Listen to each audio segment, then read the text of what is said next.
Yeah, with an apprentice, he hasn't learnt sequence often, and what I'd say to him as they start a project, I'd recognise they haven't thought it through, and I'd say, have you planned to fail? He'd say, of course not. So I say, but you've failed to plan. And it's the same thing in reverse, really. And people do not think the project through. They go into the workshop, they've got a vague idea what they're going to turn, they start turning, and suddenly they're out of sequence. They haven't quite thought the project through. So if you're in doubt and it's the first time you're going to do a project, and I'll tell you how valuable this really is, truthfully.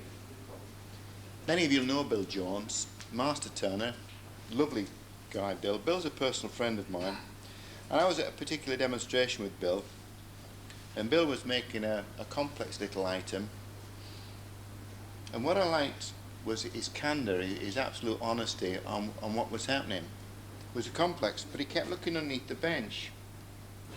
So finally he said to him, I'm looking at something. And he actually showed the audience, which I thought was good credit to him. He says, I've actually got written down the sequence that I'm working through, in case you got out of track and then you get to a point where you can't finish the project because you have not taken into account something.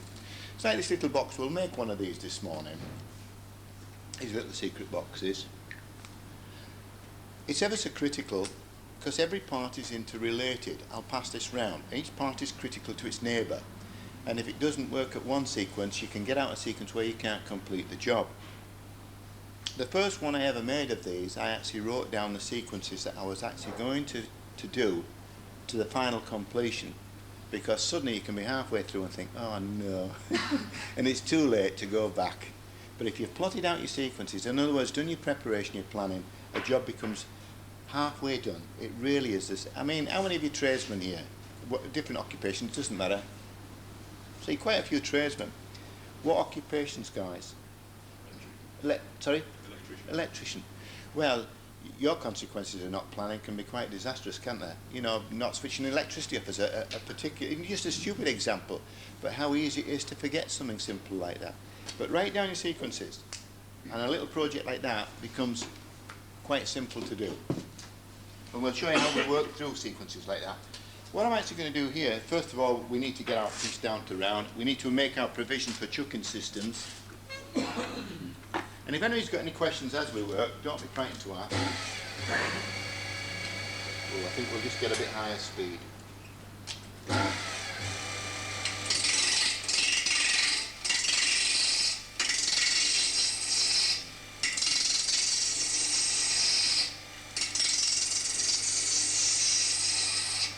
What I can actually get out of this piece of wood is probably 2 boxes.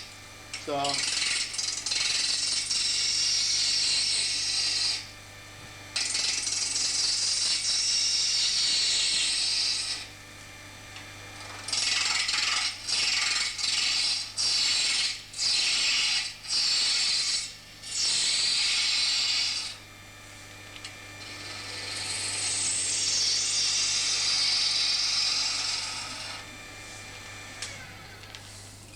one of the finest materials ever given to us is boxwood. It's a wonderful material. If you're going to chase threads, which we are going to do in this, there are a limited amount of timbers that will actually take a thread. Boxwood being the absolute supreme of materials for taking a good thread. Ivory's the best, but this is your next best substitute. But if you've got a job that won't take a thread, there's always a way around the problem. And what we've done to overcome the problem in the past, we had a real interesting little job came into work. So we just diverse for a second or two. And over the years, we've had some funny and peculiar jobs come in. But this lady came in this day, and she had a little plastic box. It was like almost like a flying saucer. And I didn't realise what it was at the time. And it was just a plastic box shaped a little like that, almost like a flying saucer, and that was the joint. And it had a single half thread of plastic thread on it. So she said to me, could I reproduce it in wood? So I said, well, yeah, we can. She says, but the criteria is it must be threaded. I said, well, that's not a problem. But then the problem started to arise. The choice of timber was the choice that wouldn't always take a good thread. So now we've hit our first problem. But it turned out this little job was actually a tobacco box. And it had been something her grandfather had always wanted, was one of these boxes made in wood, but they'd only ever been made in plastic. So I said, well, no problem, we can reproduce that. So we started to set out the criteria they wanted. They wanted the box made in yew, which is an attractive wood, but yew will not always take a good thread. So what we decided to do was make it in yew, the one plank. But we've a problem here with the joint, because now it's not plastic, and when wood moves a little, your joint starts to become a little bit more obvious. So what we actually did with the joint, we actually put in an African blackwood piece and turned a bead. So it broke the joint and added a nice feature to it. But inside, we glued in some boxwood in a ring, and the boxwood we threaded. So when the box was actually opened, you had a lovely contrast of brown of the yew, the black ring, and then the gold of the boxwood, and it really did look handsome. And it was one of those little jobs, when I finished with it, I was ever so pleased with it, because it just looked right. Anyway, when the customer came from it, it was one of the most satisfying comments I've ever had. I gave her it, and she says, oh, that's what my granddad's always wanted. We've always wanted to give him one of these. And she said, it's perfect. So she said, how much do I owe you? So I mentioned the figure. And she gave me the money, but as I counted the money out, there was £10 too much. So I said to her, you've given me £10 too much. She says, no, we want you to have the £10. I'm so pleased with the job. Now, it wasn't the £10 she gave me, it was the fact the customer was so satisfied with the job that she actually gave us the £10. And I thought it was a mistake. And she says, no, I want you to have the £10 extra. Which reminds me of the Jew, you know. He'd given a talk on business at the Jewish school. So when he'd finished, he says, now we come down to business ethics. He says, I want you to imagine, he says, a scenario where a customer comes in, they pay me for the job, and he says, she gives me a £10 note, and she says, after she's gone, she says, I wrote the £10 note, and it's two £10 notes stuck together. He says, now this is where business ethics come in. He says, very important. He says, do I tell my partner or don't I tell my partner?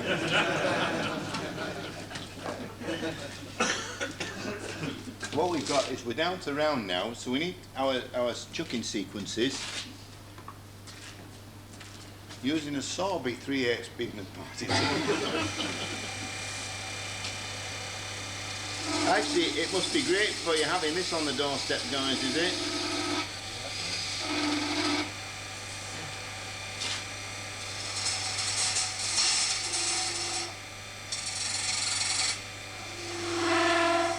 That's our chucking systems at either end. But I'll put a third in when I part it through. Don't part this through in this situation. Because you're parting in the centre, what can happen is you can cause the whole thing to collapse on you and jam. If we part off, we only part off where there's only a little bit of stuff left at the end and it throws itself away. But in this case, when I part off, I want it to be able to fall free from the lathe, so we'll actually chuck in a different way now.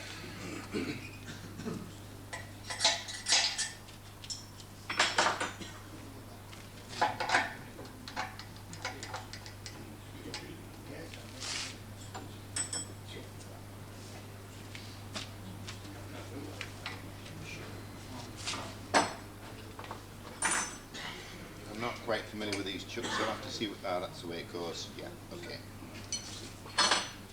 It's like changing cars, isn't it? Windscreen wipers on the opposite side.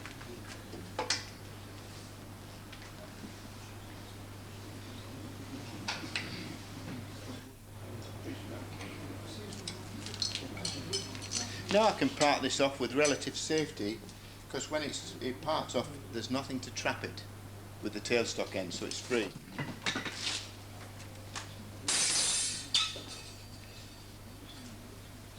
I can get 2 boxes out of this.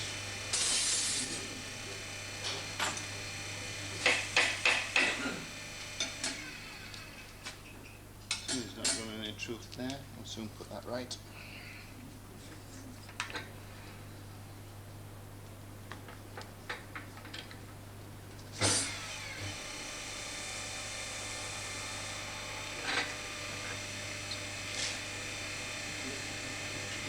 Yeah, I'll just...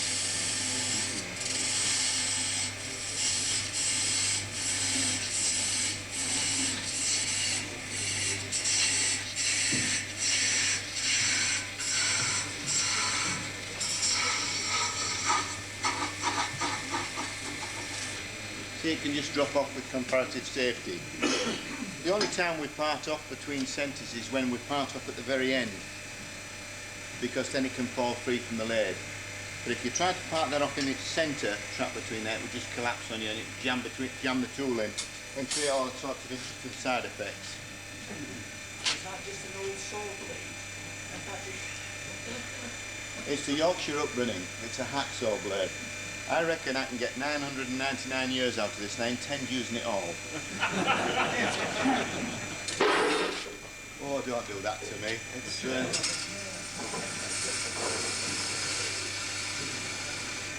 that's going to be our other chucking system now. So now we can part off, determine where our box is going to be. Yeah, there.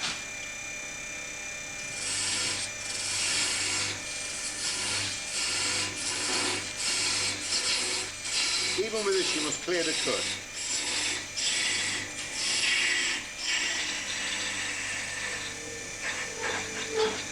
Mine used to so be parting tool.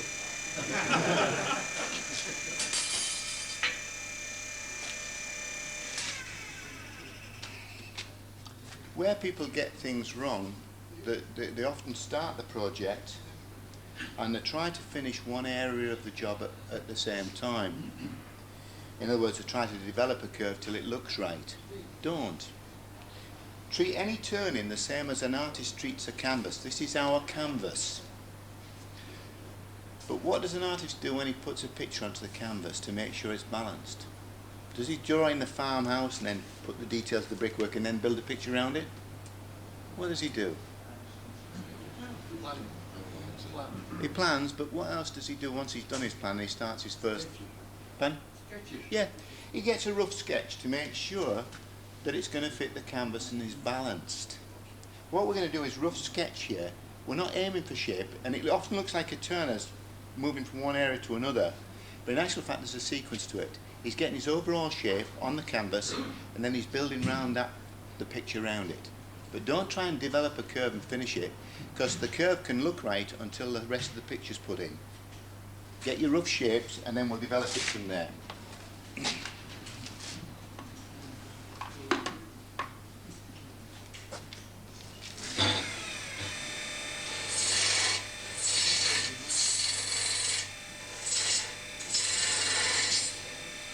the moment, I'm only interested in a rough shape.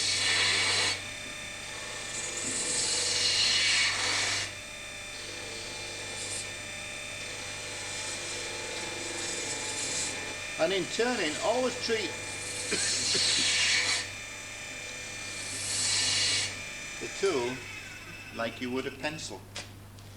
You don't grip a pencil like that and try to draw, do you? An artist uses the fingers. The tool should be an extension of your fingers, because whatever that finger does, the tool reproduces at the other end. The same as the artist, whatever the fingers do, the brush only puts onto the canvas what the fingers are determining. So turn in the same way. Use your fingers so the tool becomes an extension. Don't grip it there. There's no direction to the tool. Put direction to the tool.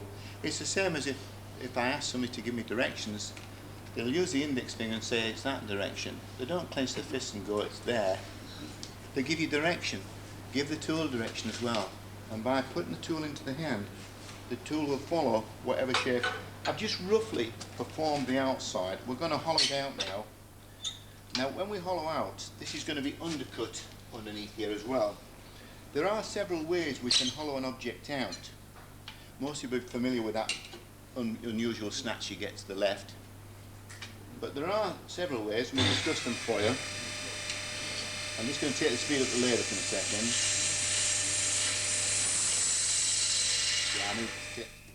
When you come to go across the face, the worst point is your point of entry. If your point of entry is incorrect, then all that happens is that the tool skids away on you. You know, I used to say to apprentices, remove error. And say, well, how can you remove error? I say, by being in control. I passed around some balls, some spheres. Do you know where they're gone, please? Ah, thank you. Try and stay this side, because I want the videos. Thank you very much. Anybody play golf here? Any golfers? You put your ball on the tee. Do you just take your club and go splat at it? What do you do, please? Good, yeah. In other words, what the golfer does, he dresses the ball, so when the club comes down, the law of averages is it should contact full face, send the ball in the direction he wants to go. You haven't seen me play golf, but that's beside the point. But by dressing the ball, he's put himself in control so that the club comes down in an arc and contacts the ball at the point of contact. We're actually the same in turning. It's not, and that's why sometimes I wish people would watch the hands rather than watch what's happening with the tool. You see, I dressed the face of the work before I made the entry into the cutlet. I surfaced the bevel on the work, then drew back, and I've established the angle of entry. The other thing that's put me into control, the same as the golfer is only in control by holding the club correctly, we're only in control. See, watch a lot of people hold the tool here. There's no support to the tool. Spread the fingers, look, and what we've done, I've locked the tool in that position. The right hand, and also the tool's now into body. So at the point of entry, I'm absolutely going to hit the ball at the right point. So once I start the cut, the tool's locked in position, can't skid sideways on me. I know I'm going in at the right angle of attack, look. There, surface the tool, found the bevel, drawn back, made the entry and across. Once the bevel's in contact, you can forget the left hand. Now when we come to hollow this out, do you want to feel that surface for me, please?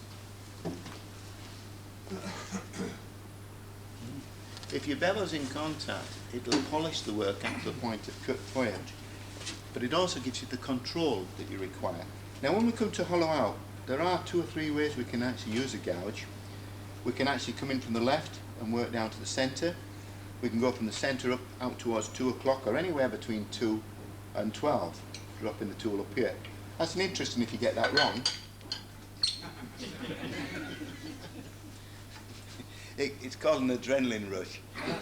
And the pacemaker goes up 2 notches. But the worst point is not being in control as you make your entry, because as you make your entry there's no bevel support, so the tool immediately strikes on you and gives you that interesting decorative spiral to the left. But you need to be in control of the tool, so if you're going to be in control, again, use the fingers, you see, to give the tool support at the point of entry. Once the entry is made like that, you can have that interesting decorative effect. And as you can see, the result, by just not having control of how the tool's struck. So we can overcome that interesting side effect problem by coming in from there, look. So I brought the bevel in to support the tool, or I can work down towards 2 o'clock. I tend to work both ways, the tool's cutting there very quickly. Or you can come from the centre out and give yourself a rebate. And that rebate now gives us tool control or entry. See, the tool can't skid now. We can go down till we reach the centre and cut on the top wing there.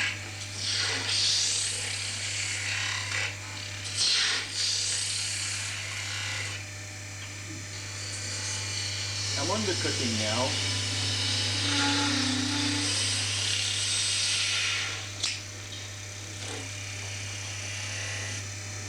And there's the box. It's hollowed out, ready for undercutting a bit more. But the bevel must be in contact all the way through the cutlet. So even when you stop cutting, the tool should still be in contact with the surface of the work. If it's not, as I say, you'll get interesting results.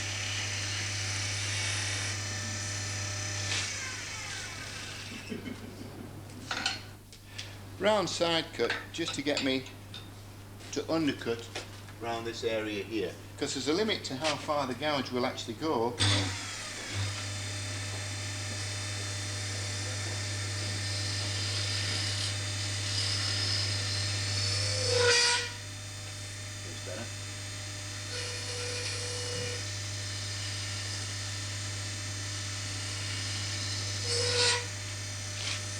just try and get a little bit more out of there. I'm going to use a round side cutting tool just to get around the corner.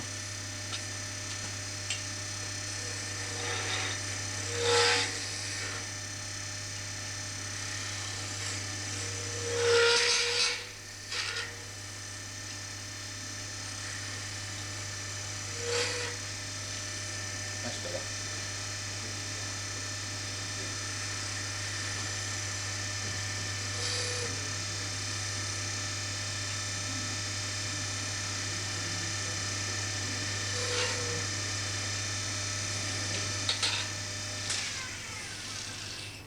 That's fine. It's good now. Just check for depth. Yeah, we're all right. Now, if you start on the Sun's customary finishing grip, which is about 60, you're getting excellent results.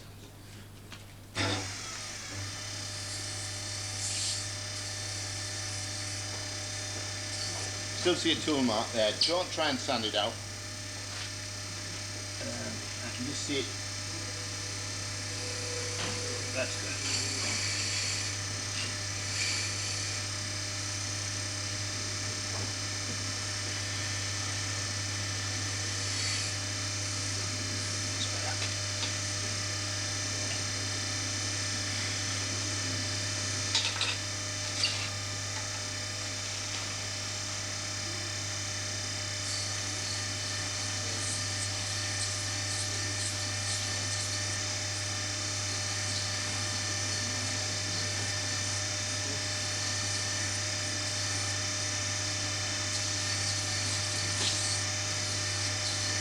I'm going to get ready to cut the thread in a second or two, and then when I cut the thread I'll explain which is your best choice of thread chasers, the speed you need to run at, and the angle of approach.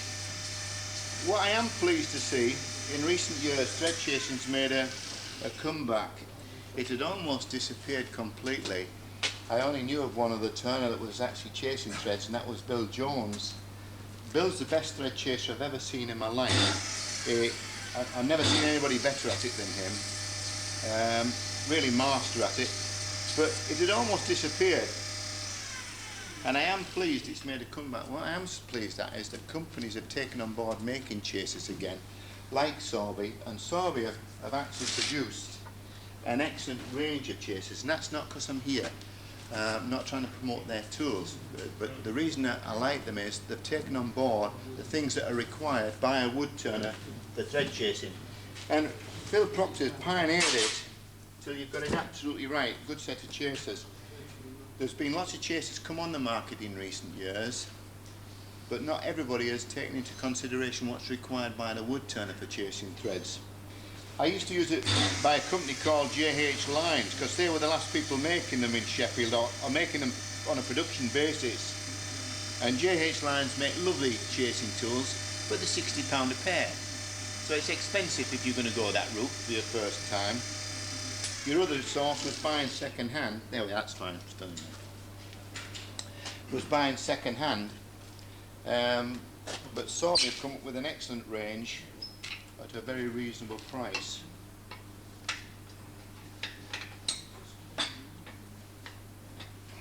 Just getting this ready to chase. This is another tool that had become obsolete in recent years, was the armrest, and again I was sad about that because a lot of people didn't understand its potential for turners, and again it's made a comeback, which is great. I'm just squaring this up ready to take the thread and just rounding the edge over a fraction.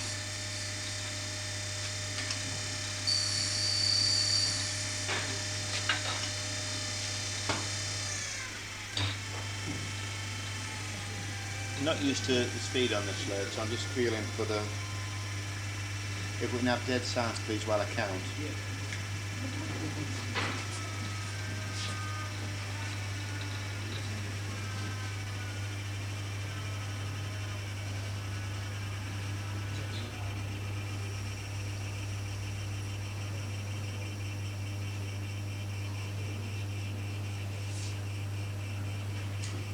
that.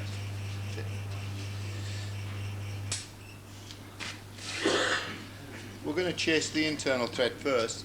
It doesn't matter which thread you actually do chase first. You can chase your internal one or your external one. If you just learn it, it is easier to chase your internal thread first. And I'll show you why it's easier. But first of all, let's look at the areas we must work within and understand. Oh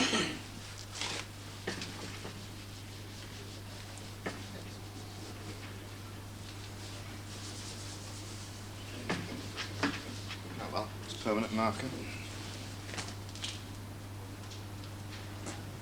If anybody's interested in learning threads, you want to write these sequences down because they are vital to getting it correct.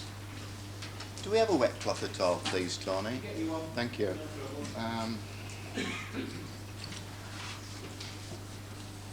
So we're achieved actually at the moment. That's straight. We've undercut in here. We've only a rough profile on the outside, only rough. We'll refine that once we've done this stage. So as I say, I've got my overall shape of the top part of the acorn, but we're actually going to chase this onto a thread on here now, in there. First criteria is that corner must be rounded. That is vitally important. If you don't do that, all that happens is the chaser, the sharp edge of the chaser catches the sharp corner and cannot progress forward to start the thread. So we must soften that corner so when the chaser actually goes in there, we can actually start the thread without, because all that will happen is the sharp tooth will catch on the corner, won't progress forward. And all you've got is a series of lines, no good to threads. So we need to round this corner over, that's our first criteria. The second criteria is speed. We work between 150 RPM to 500 revs. You can work anywhere in between those. If you go slower than 150 revs, your problem is the speed becomes too slow, so you end up with the chaser going in almost drunk. It staggers its way in. It doesn't cut cleanly. If you go faster than 500 revs, you tend to strip the thread out, and you can't go in fast enough to chase the thread. Thanks very much, Tony. Thank you. So there are your speed ranges, and if you work within those, you'll find that they'll always work comfortably for you. 150 to 500 revs. Your next criteria is choice of thread numbers. For yourselves it doesn't really matter, but if you're a professional in the trade it does, because sometimes the threads becomes out of your control. We have an example, if we get a damaged component in as a damaged thread and we've got to replace only the male or the female, now we've got the problem is we must have the chaser to suit the job. So I've got dozens of sets of chasers built up over the years, but you only need one set because you're going to make the thread both internal and external. But we often have to match a thread, maybe 11 threads, 12 threads. So I've got thread chasers that actually go from 6 threads to the inch right through to 30. Although the range actually available to you is from 3 threads to 60. So immediately you've got a choice problem now, what do I buy? But again, make life easy for yourself. The range that a wood turner really needs at any one time is 16 to maybe 22s or 24s maximum. They're your range you want to work in. You will find 18s, 16s, 18s or 20s are your best. And the reason they're the best for you, not only do they cut a good thread, but also they're easier to use than any of the other sizes. I'm just looking for a little thread chase, Joe.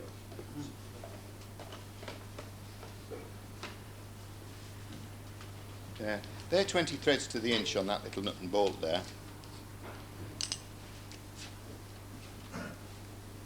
And the way I used to teach apprentices, it's no good slinging the kid in the deep end, he's never going to learn. If you give him 6 threads to the inch, he's going to struggle for the rest of his life and never be a good thread chaser. But if he starts around about 16, 18s or 20s, I've got him in at a nice easy, I've got him in at, if you like, the shallow end. And he learns to chase his thread there. Then I'll move him up and down the scale till he learns to chase 10s, 6s and so on, so he can chase any thread he wants. But there's a nice easy way to teach somebody, and again give them a soft start, nice little helping hand on the way. You see, I don't give them the chase and say, go on, chase the thread. They're not going to do it. So what I'll actually do is, I'll start the thread for them and I'll run the thread and then give them the chaser and let them feel how the tool's moving along the thread we've already established. So now he's starting to get the feel of the tool moving in the thread and he starts to get comfortable. So next time, after maybe 20 minutes or so like that, I'll then only cut 2 or 3 threads and let him finish the threads by adding 2 or 3 more threads along. So he's got the feel of the tool cutting now. And then I'll only establish 1 thread and let him finish it from there. And then he's got to start striking his own thread. And do it both internally and externally. And I was in Norway just recently and I was teaching over there. And there was a chap on the course that I knew within the first day was an excellent turner. So, Petter Herrod. So I said to him, Petter, why are you on the course? I said, you're a very capable turner. He says, I want to learn thread chasing. He says, nobody in Norway does thread chasing. And he said, I've always wanted to learn. So I said, why didn't you say? I said, I could have taught you thread chasing in a day. He says, if you can teach me thread chasing in a day, I can teach you Norwegian by the end of the week. Needless to say, he became a very good thread chaser at the end of the day, but his teaching of Norwegian was lousy. I still haven't managed it yet. But again, because once he saw the sequence, and what looks like a complicated thing becomes so easy when you understand the rules. So we're ready to chase our first thread. We've established our speed, which in this case I've gone for about 300 revs. That's 269.75 recurring, but it's near enough for farm work. So we've got a slow enough speed, but to cut the internal thread, here's your secret, the armrest. Now before I cut the thread, I will actually pass a pair of chasers round so you can have a look at them. Notice a number of things different to what you might be used to as wood turners. Very short handles. Don't want longer handles here, because we're often working in front of the body, and you can see how immediately the handle will become an obstruction. So I can work in front of the body now, and it's a very short movement anyway.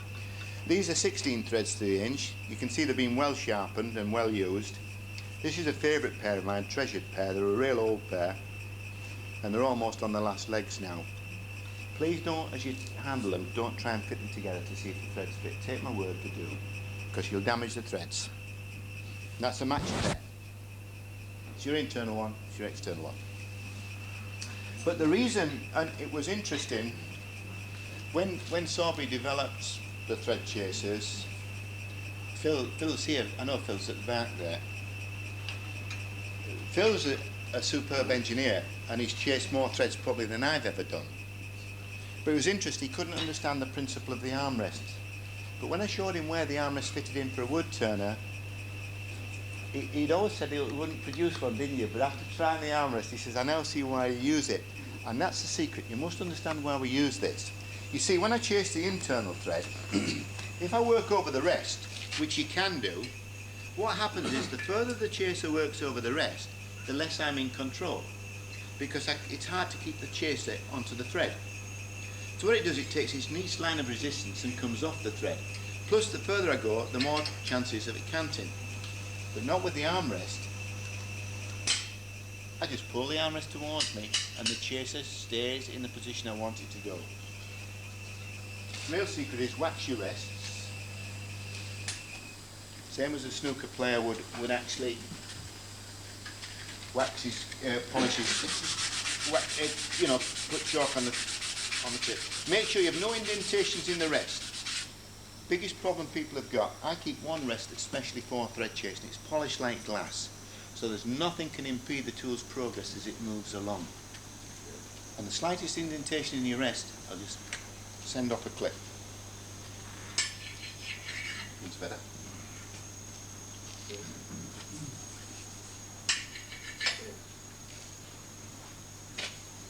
Glasses.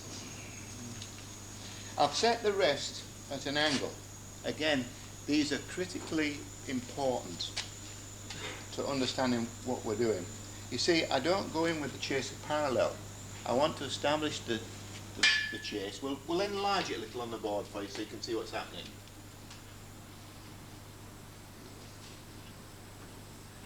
this is the edge of the lock I'm going to chase. I've rounded this end over. Now this is the essential feature.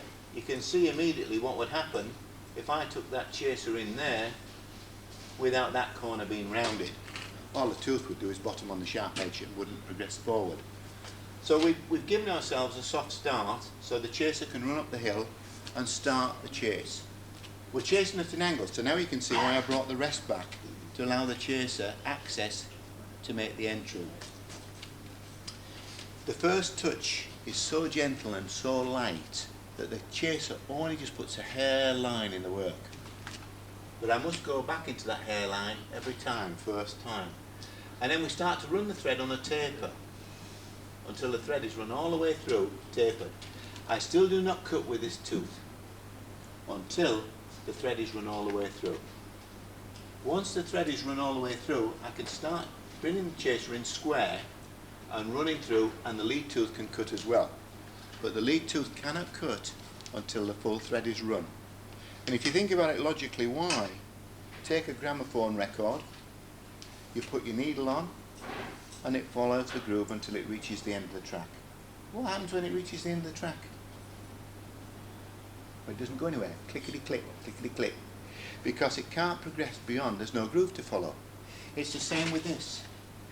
Once that goes right the way through, the chaser can go right the way through as well. So when you're doing that hairline, when you do your first hairline, which parts are you cutting with? We're cutting 2 or 3 threads back, round about there. 2 or 3 threads back. But we don't cut with the lead tooth, because until there's a track for it to follow, the lead tooth has nowhere to go. And once we've got that track, the lead tooth and then can follow. You see, engineers use these as what they call chasing tools. But let's put them into proper context. You see, the way an engineer uses them, and it's not decrying their skill, because a lot of engineers do chase from scratch, but it's very rare. Mostly, the purpose of a chaser is to clean up a thread that's already been run by the machine. So it's a cleaning process. So that's easy. You drop in and the thread's established, the chaser just follows. But we don't have a thread. We've got to strike the thread. And very rare do engineers actually strike the thread. The exceptions are brass workers. Brass workers still hand chase, and they still chase. But you have to use 2 expressions now. There's no thread, so they have to establish it, which is called striking, and then the chase, the thread that's established. But it's the establishing of the thread that's the difficult bit. I just want this rest round a little bit more. You want your chaser to be roughly on centre height, and as you'll just hear the first contact. Chaser's loosen it. There.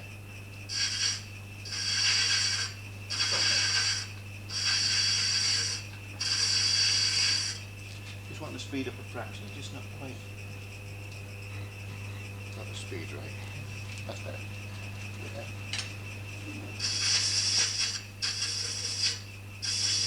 That's it. It's away now. That's our thread cut. And we've got a good clean thread, no damage, no breakout, and it's cleanly established. But gentle is the trick. There's an easy way to learn thread chasing. Sawby sell boxwood. Buy a ton of boxwood. Lock yourself up in the shed for a year and you come out all screwed up.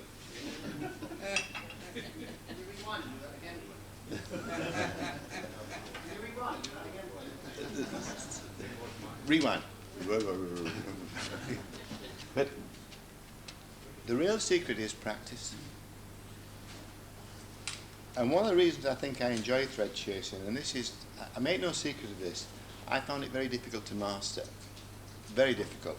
And in my, many years ago, when I was coming up through the trade, I tried to learn thread chasing and I was not good at it. And eventually what I did, I just packed in, I wouldn't look at them.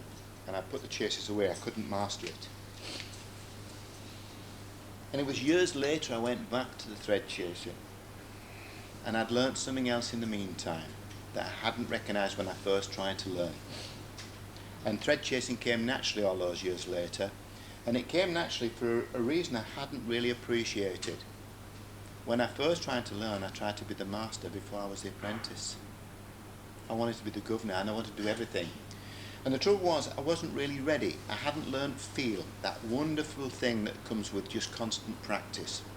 And once you've learned the feel of the tools, you learn to chase threads ever so easy. And it's just a little bit of practice. Don't be defeated by it. If you follow these simple rules I'm giving you, you'll find it can go home. Your first thread won't look too good, but your second will look better, and your third and fourth and fifth, until finally, actually this is thread number 6,724. The rest were failures. Got this one right. But what we've got is a good clean thread in there. Any questions on that before we go any further? Just a little mark inside, I just see it just on the thread. So I'm just going to go back. You've got to go back into exactly the same position each time. There, that's it. Now you're going to ask me how you do that, aren't you? The trouble is I don't know. It just happens. That's it. That's our thread chased. Take the speed up again.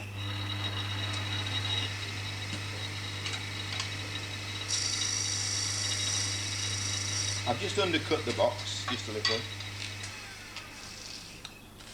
Right, we can wax that now. Actually, the old turners used to amaze me, actually. I used to wonder, the reason I thought I'd never master it, often the lathe didn't run at the right speed, and they were all belt-driven lathes. And I actually know of the old turners that used to actually, because the lathe speed wasn't right, you used to kick the belt out, and as the lathe run down to slow speed, they used to chase the thread and then bring the belt back in.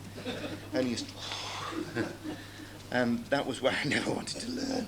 Thought I'll never master that. But don't defeat. It will come with a little bit of practice.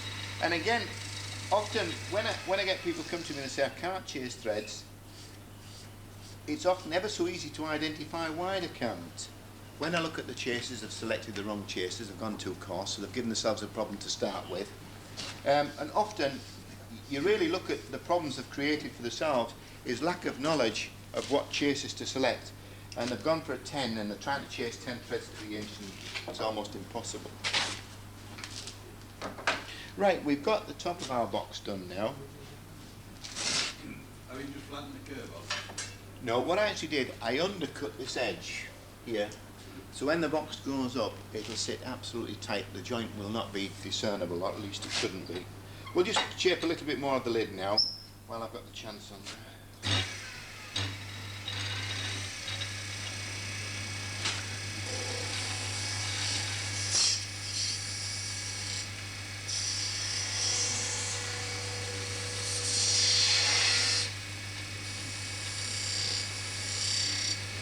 That's all we need at the moment. We're working very close to the chuck, and it's interesting the effect it can have on your cutting edge.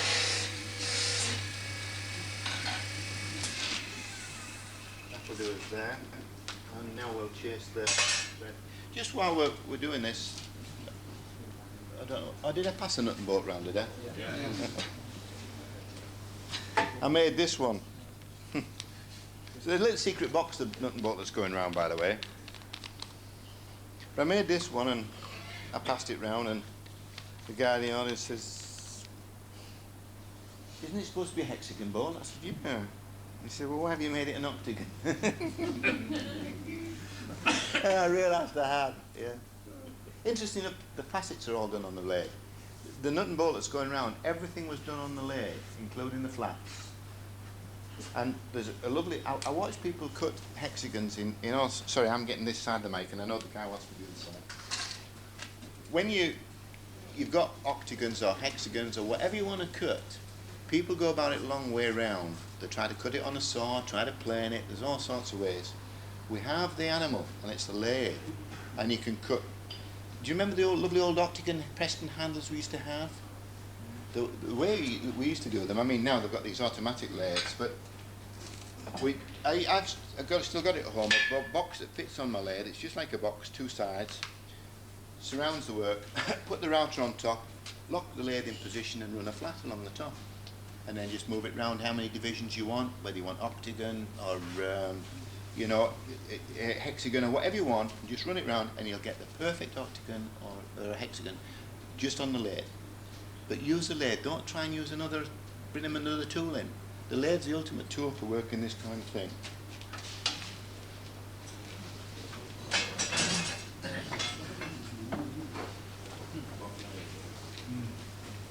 Any questions up to now?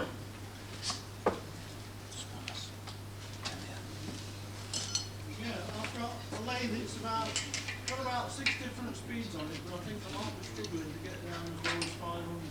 How Right. critical is this? Your speed becomes important. There's all sorts of ways. We had a lathe, the bottom speed was 750 revs. I still use it as a demonstrator. So we put a counter shaft over above and doubled up the belts, which reduces the speeds. But if you don't want to go to that kind of trouble, another way we used to get round it, we used to put a prop underneath the motor which slackened off the belt. And by the belt looping larger, it slowed the speed down. You haven't got the torque, so you've got to be ever so gentle when you chase your thread, but it'll resolve the problem for you. So just lift the motor up, makes the belt loop bigger, and it slows the lathe down. Would this work with it? Does it have 2 belts? No, just a single belt. No, this has 2 belt drive Well, it should do. to bring it down to its lowest speed. 2 The belt. Rundle 600. Oh, it's the older Rundle. Yeah. It doesn't matter. You could still, you've got a problem there to get your speed low enough. But what I would do is I'd lift the motor off, so you've taken the drive off the motor, and you should get away with it that. Because the older Rundle, I think, came down to about 5, didn't it? I think it's fairly low, but Yeah. it might not be quite as low as what you're suggesting. Well, you really want to be round about 500 to be safe.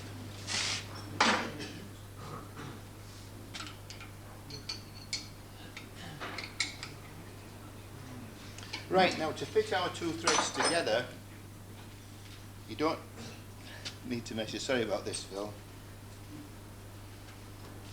Phil's come up with a wonderful device for measuring your threads. It really is very clever ingenuity. But we work just a little bit simpler than that.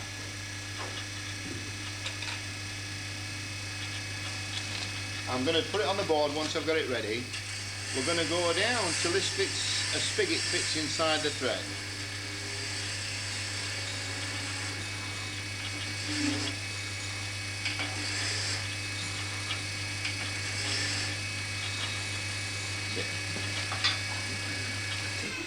So what we've actually got now is a critical factor again now for the outside thread.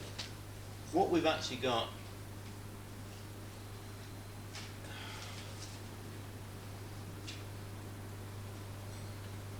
is that's my thread run inside, but now what I've done on the base piece, I've turned a spigot to fit inside there.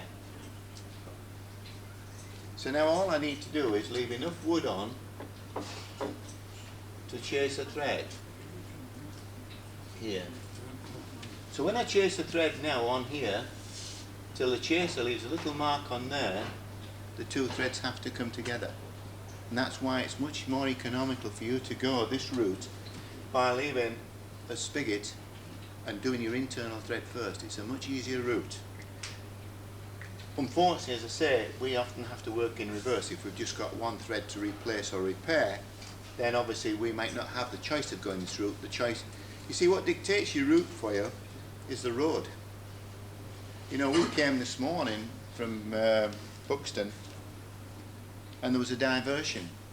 So we had to take the diversion to get to the same destination. And often your job is like that. We have to take a different route to what we'd planned. And this is why preparation is so important. If you meet the diversion that you have to encounter, then you can get round it and get back onto the main road. And that's what we had to do this morning. We had to take a diversion. So sometimes if it's my male thread that's damaged, or vice versa, then I have to run the other thread first. So sometimes our route is planned for us, but if we can work around a diversion, we can come back to where we should be, which is the end result being correct. So now I've cut my spigot. I'm now going to leave enough wood for a thread on here.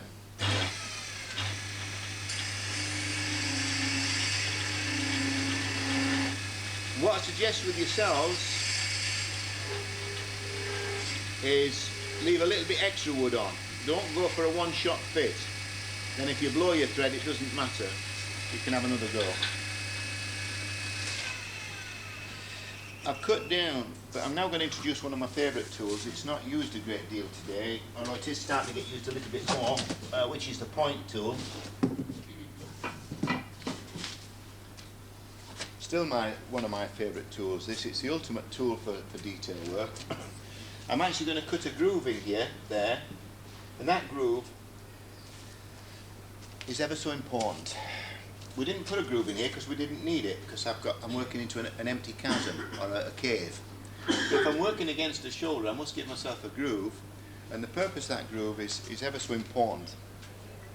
When I was in America this last year, we went across the Sierra Mountains. Wonderful trip.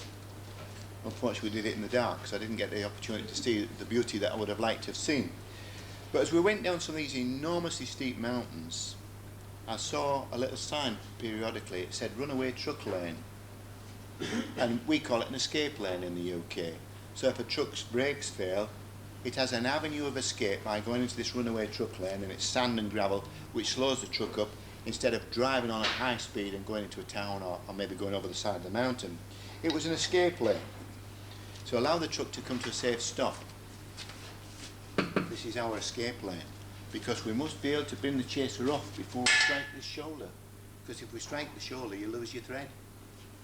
So this is our escape lane. So don't try and get away without it. There's no point. So all I do is use the point tool, turn it over on a slight angle and put a small V-cut in there, but I also use it as a secondary purpose. What I've actually done with this tool, I've actually cleaned up this shoulder as well and undercut it. So this is now undercut, so when the two undercuts come together we have a perfect tight joint. Now I'm going to round over this edge again for the chaser. So again, use the point tool. Anybody got a problem rolling beads?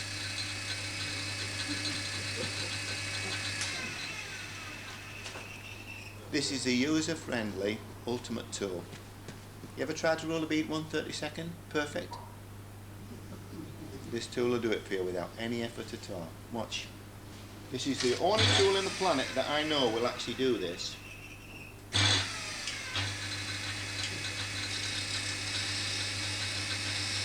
See, I'm using it like a skew chisel there, but we push a point in so the flat is facing upwards, and we work in reverse to conventional techniques there. And I don't know any other tool on the planet that will roll a 32nd bead absolutely perfectly like that. It's absolutely pristine. I wish I'd discovered that as an apprentice. It got me out of a lot of trouble. Has it just got two flats on? No, it's got three. It's actually ground, and it's ever so easy to grind this tool. I watch people wondering how on earth they're going to approach the grinder with it. Ever so easy. Got my grinder's there. Well, I'll demonstrate on this one. All you do is look at one edge, put one edge facing you and put it on the grindstone, and then rotate it down and look. So you're looking at this knife edge, and you have to have 60 degree. Perfect. It's absolutely so easy to grind, it's incredible.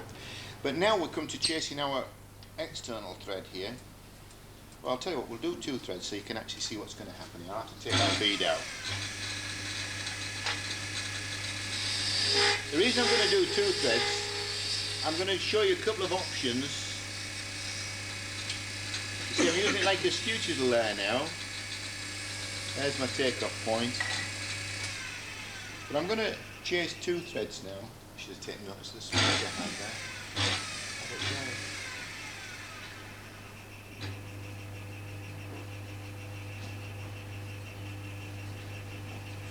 there. The trouble is with the value of an apprenticeship, any of you that has time served, whatever occupation, electrical, whatever, one of the values of an apprenticeship was the amount of information you got. For example, you'd work with different men who had different ideas, and you'd always find somebody that the way was the best for you. And I've seen various ways of chasing threads, so I'll show you both options, and then you can make your own decision which way you're going to try. The first one, I've taken the rest up very close, and all we're going to do is draw the chaser in at an angle like this, So there's only about 1/8 of an inch gap. Now this is the easiest way to learn to chase threads. And I'm going to show you the way that I always use personally, which is much more difficult, but then I'll explain why I'm using the other way. I'm just going to establish the thread first, very gently. There. You can actually hear the tool. Now the thread, it's easy now, it's no problem, because the thread is established. Now the chaser will go itself. But it's establishing that first thread. But now we've got 2 or 3 threads. If you notice what I'm actually doing, I'm actually cutting back on the chaser. Let's put it on the board again, so we can.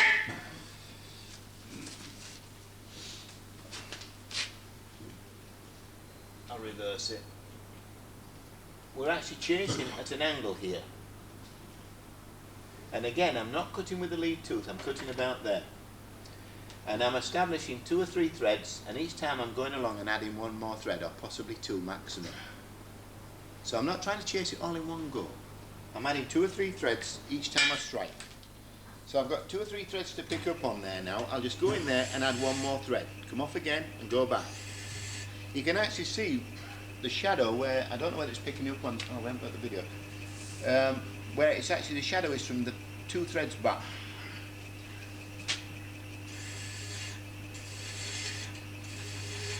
And again, that's your chaser cutting properly. If you see, if you're not getting a ribbon off, then your chaser is not cutting correctly. Now I can cut with a lead thread, because in actual fact, we actually have, hear that vibration? It's interesting where that's coming from actually. It's actually coming because I'm working at the extremity of the rest. I actually keep a very short rest for chasing thread, so I'm working right up on the stem so that it reduces every little maximum problem that you can. And there we've got a good clean thread. Threads run. Now that's the easy way to run threads. So you say, well, why do I select a harder way if there's an easy way? It's understanding the rules. Now we've got a perfectly clean thread. But I had a long run in there, so I had access to work all the time. But if we're working only 1/8 of an inch thread, that technique will not work because I can't come off quick enough to run the threads along before I strike the shoulder. So the way the old timers used to work was work the rest about 3/4 of an inch away, put the finger underneath the rest, and we work a circular motion like this. Now the reason we favour this technique, it is the most accurate way to chase a thread once you've got the feel of the chasers. It also allows you to chase a very short thread very quickly and come off before you strike the shoulder. It also means the danger is if you get it wrong, because you're cutting on the up, as you come up, you're likely to strip your thread right out. So it requires positive action. Just circular motion there. Again, see the finger. The finger's doing the turning for me.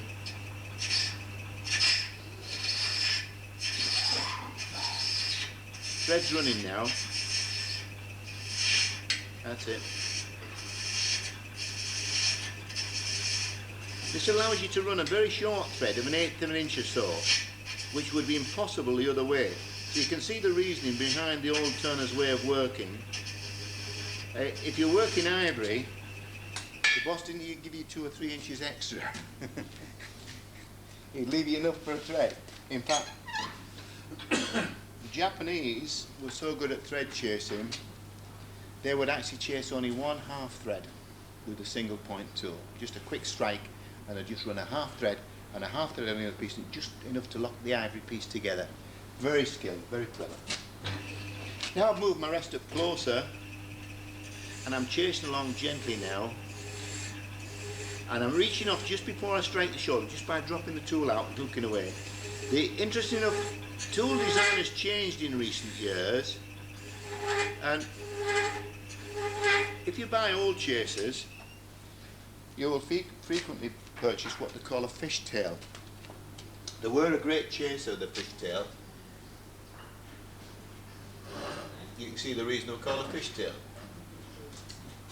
But the beauty about this, it gave you access into that sharp corner and enough time to hook the tool off without the side of the tool catching the work and suddenly stopping the chase.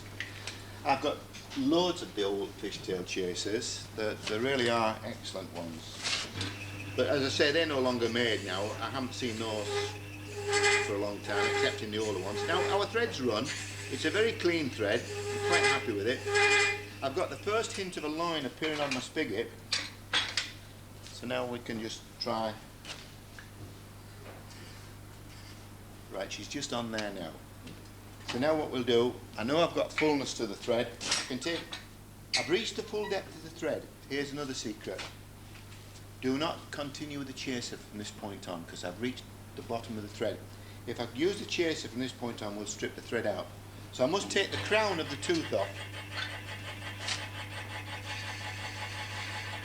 There, and re-chase. Don't remove all your thread. All I want to do is take it down to size now. But now I can continue the chase until I reach the depth again. Hear the vibration? If I worked over there you wouldn't hear it, but I can't get it along far enough because of the chuck.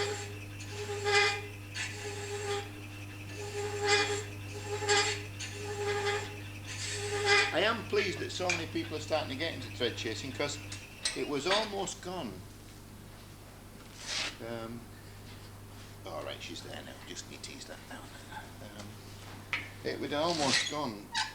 It's like many skills and trades. Another 25 years it's going to be interesting. We've made marvellous progress, but sometimes it's at what cost, isn't it? Just using a point tool. Be careful the point tool doesn't suddenly run along the thread and wreck it. I've actually done that at this stage and really impressed everybody.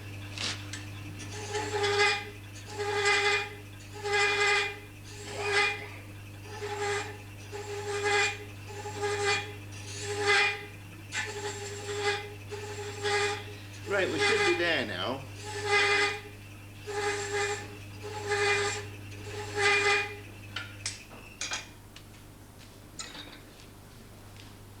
Has anybody watched Bill Jones' work? Yeah. He's an excellent tradesman, Bill. Really is. In fact, it was Bill who actually taught me left-handed threads. And Bill gave me this little puzzle. I wish I'd brought it with me. And he said, find your way into that, Alan. So I eventually twigged it had to be a left-handed thread. So I unwound it and it was a left-handed thread. So I said to him, Bill, I didn't know you could still get left-handed chasers, because chasers used to be left or right, as Phil will tell you. He says, you can't anymore. He said, at least I don't use it.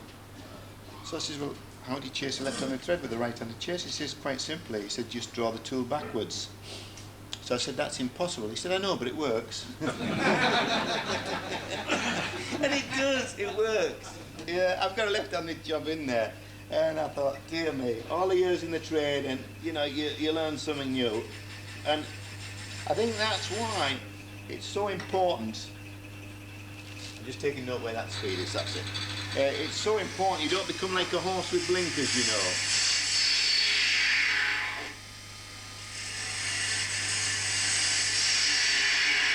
Just taking off the excess thread now. Now again, just take off this at 45 degrees so we don't leave a sharp half thread. Use your point tool just to clean up in the shoulder there.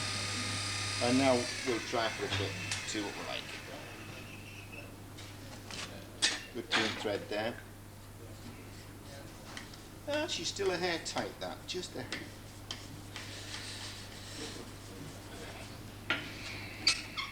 But at least it's easy now because the thread's established.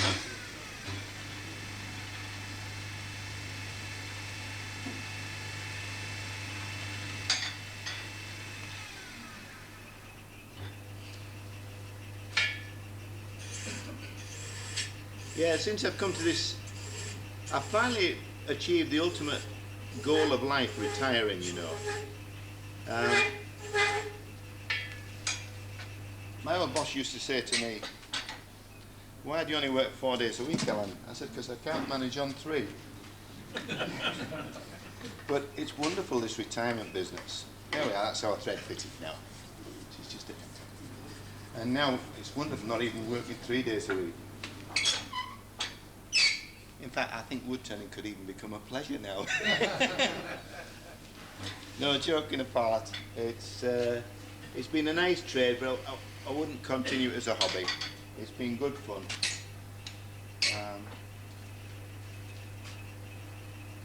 But I don't think people, it's like Phil will tell you, he knows what it's like to stand a 12-hour shift, and it's different when you go in as a hobby, isn't it? There we are, that's our thread fitted now. Good, that's our box up there. Now we can actually use the base to establish the rest of the shape. And again, we're going to use it like a canvas, but before I do, I want the depth of my box so we can establish that by putting it.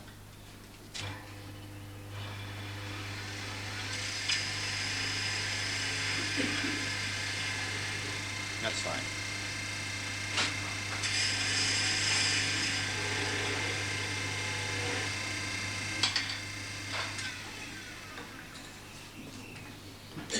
And now we can actually establish the shape and everything now on here. But again, we're going to use it as a canvas because we're...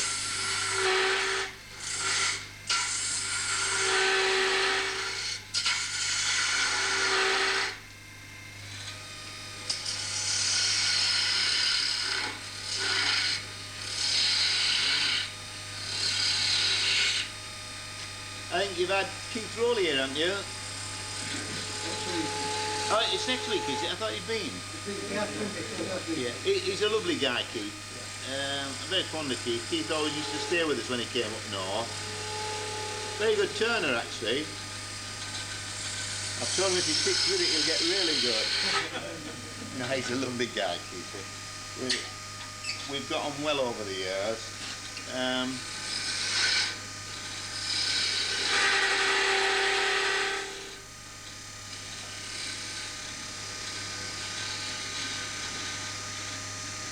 That's fine. Now we can shape up the rest of the acorn now.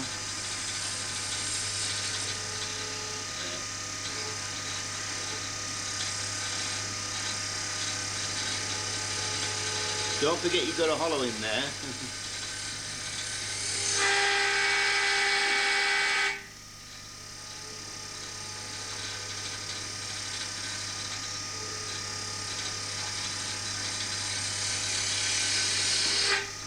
See how the fingers, the tools become an extension of the arm. It really is the secret to good tool control. And once you've got that habit, it becomes a habit. In fact, I often don't realise the way I hold tools, and sometimes somebody will send me a picture of where we've been videoing, demonstrating, and it's only then I realise the way I actually hold the tools, and it's always that finger is dominant, the guiding. Now we've got an interesting little problem here. This cutting here is an interesting one, because what we've actually got is a restricted area really. We're actually working the top of the acorn in here, and we're actually coming off there. So I'm actually going to switch gouges now, and if I don't explain why I've switched gouges, it really doesn't make any sense to you. I keep two gouges which for all intents and purposes appear identical, and they are, with the exception of one thing. They're both 3/8 Solby spindle gouges. They're both ground in almost an identical manner, with the exception of one thing, and it's the angle of the grind that is the difference. The reason I'm switching, I'm going to a longer angle that will give me access into this more difficult region in here. And I've got to finish the cut right over at 90 degrees to continue a clean cut to finish.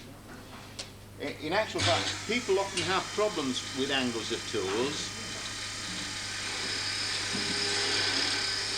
And if anybody wants me to explain about angles, I'll be happy to do so.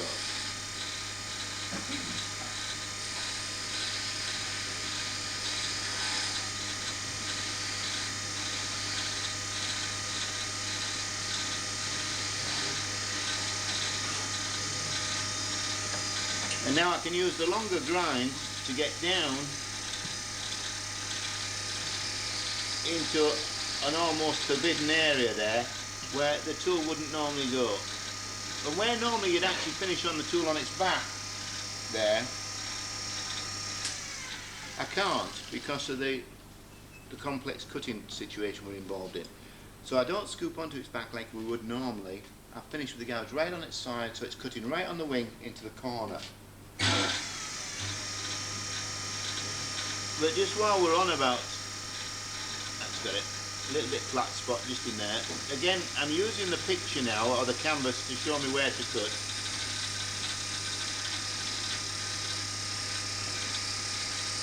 And right down into the corner there, that's it.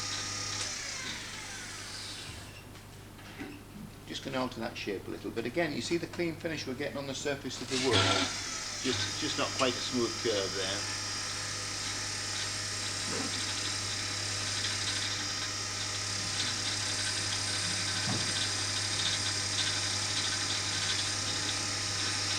That's better. Let's try and just get that down up there. Does anybody want me to explain about angles of tools? Yes, please. Because I know a lot of you are very good turners, but there will also be quite a few that may be new to turning. Angles are complex, or appear complex, and they confuse people.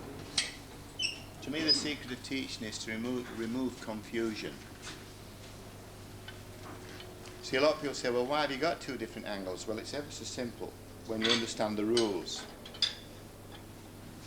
But you know, if you enter a competition, you don't stand any chance of winning that competition unless the rules are explained to you. And turning, we need rules explained why we do certain things, and only then does it become common sense. You know, hindsight's an interesting word, because we always say in hindsight, I reflect on and say, you know, I see a reason we shouldn't have done it. So we often say hindsight is common sense, but in truth, you know, we sometimes need an explanation before something becomes common sense. And angles are quite simple to understand when you know the rules. But if you don't know the rules, you really don't stand a chance of working it out.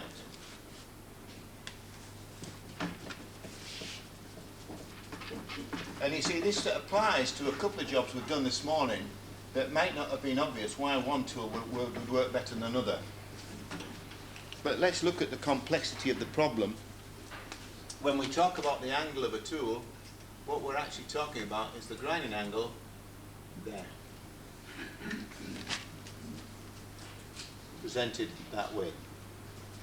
But if we look at some of the complications that are offered to you as beginners, what we have to look at is some of the angles that are presented to you. 30 degrees, 35, 40, 45, 50, 55, 60, 65, 70, 75, 80 degrees.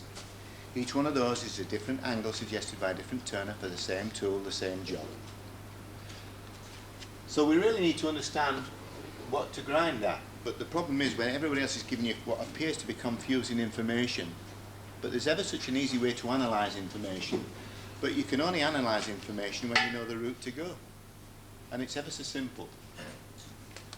First of all, we have to look at what is an optimum cutting edge, or a cutting angle. Well, 30 degrees is the optimum cutting angle there is, that you can ever get on a tool. Any joiners here, please, cabinet makers? You grind your plane out at 25 degrees and you horn it off at 30. Will you accept that that is universally accepted worldwide as the correct angle for a plane? It is. So 30 is the optimum cutting edge, but we can actually prove that by a simple illustration. You see, if I ground the tool at 10 degrees and tried to turn with that, what would happen to my cutting edge? It's not going to last 5 seconds, is it? So would you agree with me, if I go beyond 30 degrees, I'll weaken the tool to an unacceptable degree. Consequently, we can't go less than 35, 30, otherwise we ruin the cutting edge.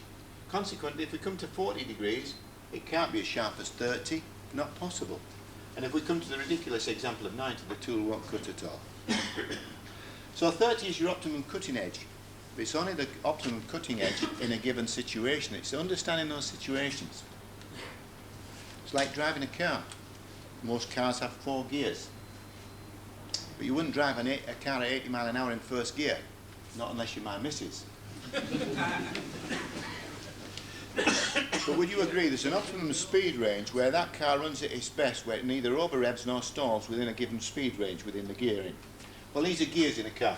We must understand where these work. Well, most of the old spindle turners used to grind at 30 degrees. Now, I know I've covered this subject for you before, but there's some new guys here today. And the reason they used to grind at 30 degrees is ever so simple.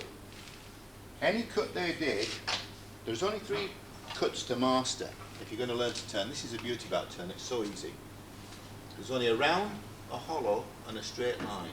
There is no other cut on this planet. There's no other shape on the planet. You look at anything in this room, it consists of those 3 shapes.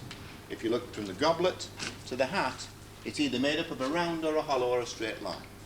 So a spindle turner could produce either one of these 3 cuts with a gouge ground at 30 degrees without any restrictions placed on him for his actual working action. But where he meets his first restriction is what we've already done today. We've gone into a hollow. And bearing in mind the principle, the bevel must rub the work. What we can see there is that a gouge ground at 30 degrees, the bevel couldn't be in contact at the bottom of the cut, and therefore would have to come back to here to complete with the bevel rubbing. So what we can see is our first restriction is the wall of the bore. So we must reduce our angle for the first time. If we draw across there and there, what angle have we got approximately, please? 45. So if the depth of the hollow does not exceed the radius, we can come to 45 degrees, which that one is. But if the depth exceeds the radius, what can a 45 degree gouge not do? So we need to go to about 60. If you draw a line now, you'll see you're about a 60 degree angle. So really these are gears in a car.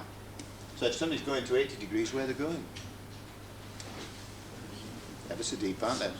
So really, you see, it's only gears in a car, and it's understanding how the gears work that puts you in control. The other way about. The same as you're only in control of your car once you understand the gears. You're not in control of the car until you can understand and work the gears. And this is the gears. And the difference between these 2 gouges is, one I keep at 45 degrees for hollowing out, and I can keep the bevel in contact ever so easily and comfortable. But that 30 degree one wouldn't have done the hollow that's in there. But it's got in access because of the long grind into an area the 45 degree one wouldn't go. So really it's horses for courses. And once you understand those principles, turning really does become ever so easy. That's why my son went into the trade. He found it was easy.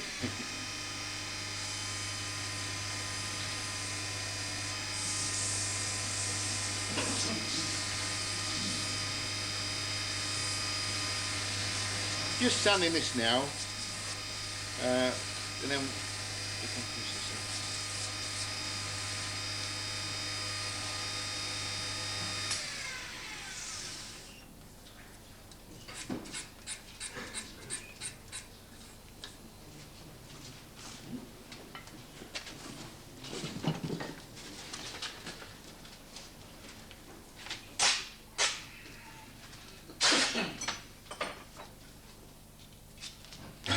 Yeah, I was demonstrating in America and Stuart started heckling from the back. So I called him out to the front and I said, by the way, son, I said, I want you to take a close look. He said, at what? I said, see the rotund shape? He said, yeah. I said, do you see the wrinkles? He said, yeah. I said, do you see the grey hair or lack of it? He said, yeah. I said, you're looking at your future son now, go away and shut up. he's not supposed to come in. But I thought, well, I'll get my own back, and he was in his own lecture theatre later on in the day. So I walked in and I started passing something to the audience. So he says, what are you doing? I says, I'm just giving them 16 grit paper. He said, 16 grit? I said, yeah, I'm showing them your finishing grit.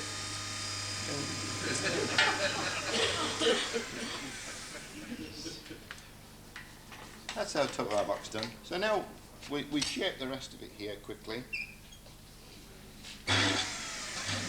Yes, I'd never seen 16 grit till I went to America. I thought it was 64, but they actually do use 16 grit. In fact, you can tarmac the drive with it.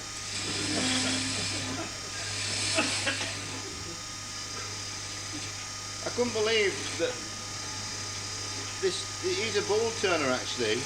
He starts with 16 grit and works through to, I think, 1,000 grit. It was incredible.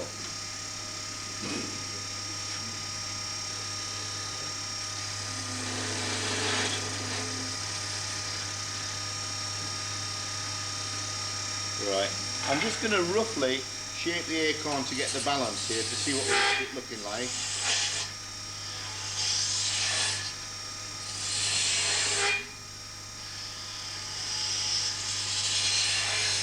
See how we're using one shape to give us the next now. If you turn this separately, there's no guarantee it's going to match the top. Hiya Tony, I've just seen. How are you doing, Tony?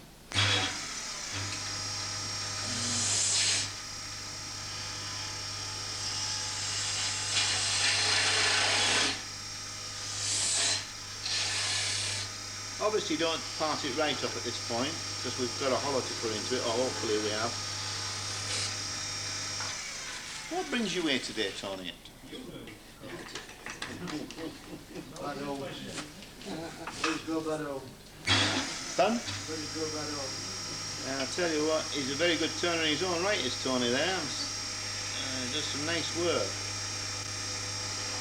Actually, it's good to see these young fellas coming on because they really are doing excellent work now. It had almost disappeared, you know, as a trade. Well, it has disappeared as a trade, and it's quite interesting the way it's opened up in recent years. I know the turning tool manufacturers are happy at you guys. And I hope you're going to spend a lot of money today.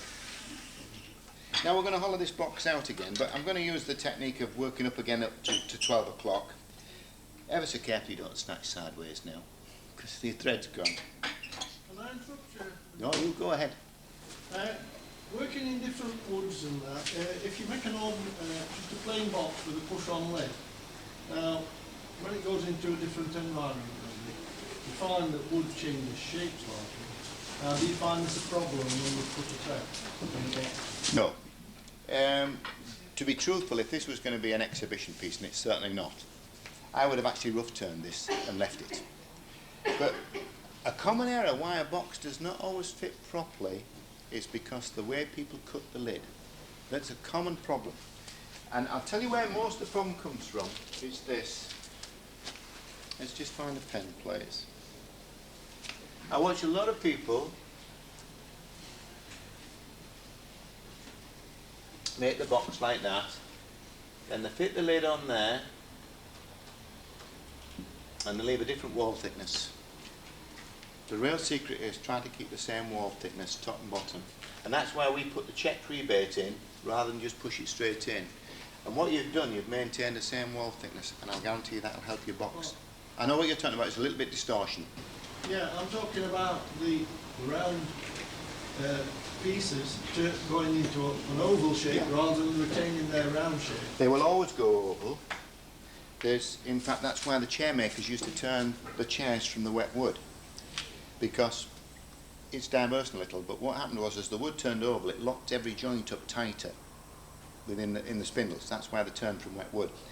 But where we can overcome it, if it is a problem, I would rough turn a box. My son does a lot of gallery work, and what he does, he'll rough turn a box and he'll leave it several months, and then he'll go in and return it. But all the distortional factors have now been removed. It's like good cast iron. Do you remember the foundries used to leave the cast iron outside the foundry for 6, 7 months, maybe 2 years?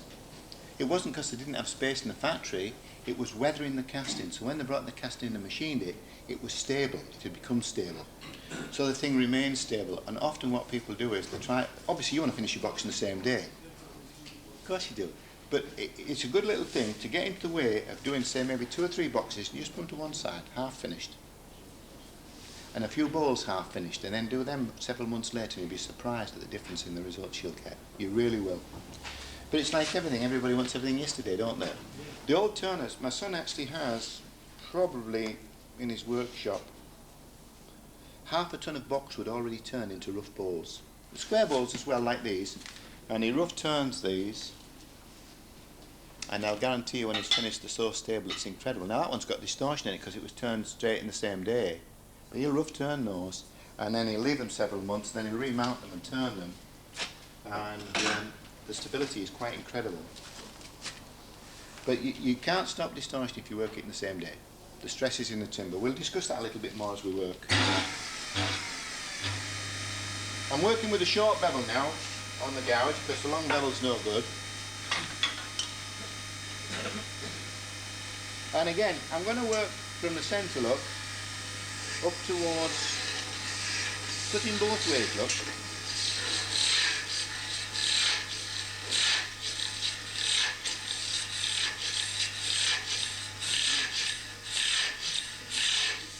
Now I don't want to skid sideways because I've got a thread in there.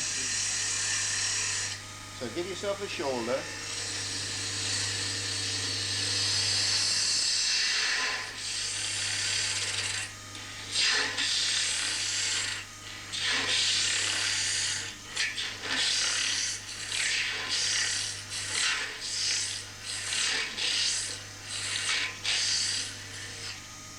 Nearly there.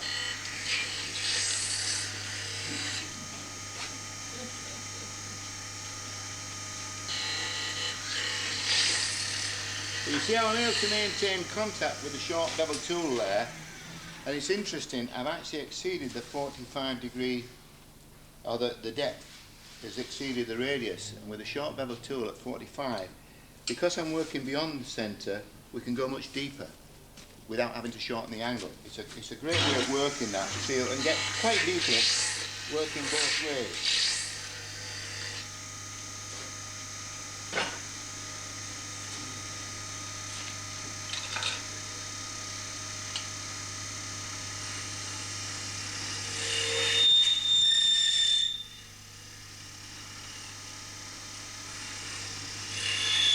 You'll know if you've gone too far, you get a peculiar metallic sound and the chuck appears.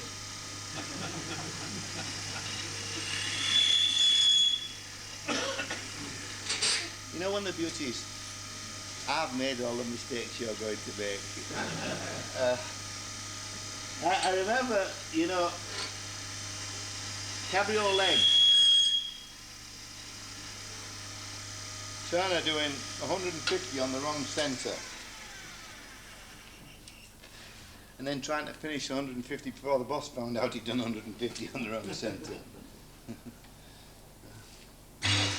And I know that Turner very well. I'm actually just undercutting the box a little, and the reason I'm undercutting it is so we open up the box a little bit more behind the thread. Just a little mark in there.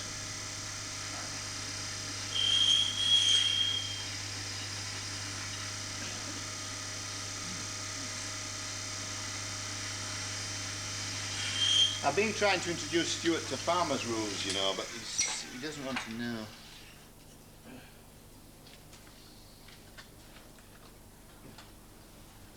What's farmers' rules are? You want to know what farmer's rules are? Well, actually, you need to know about duck hunting to understand farmer's rules. But my son's, I've determined to live long enough to become a problem to him. Well, there's this guy out hunting ducks this day, saying, bang, he shoots the duck, down it comes. And just as it's about to hit the ground, a gust of wind catches it and it carries it over into the farmer's field. Hunter looks around, nobody watching, so he hops over the fence. He's just about to pick the duck up. Voice shouts, "What do you think you're doing?" It's the farmer.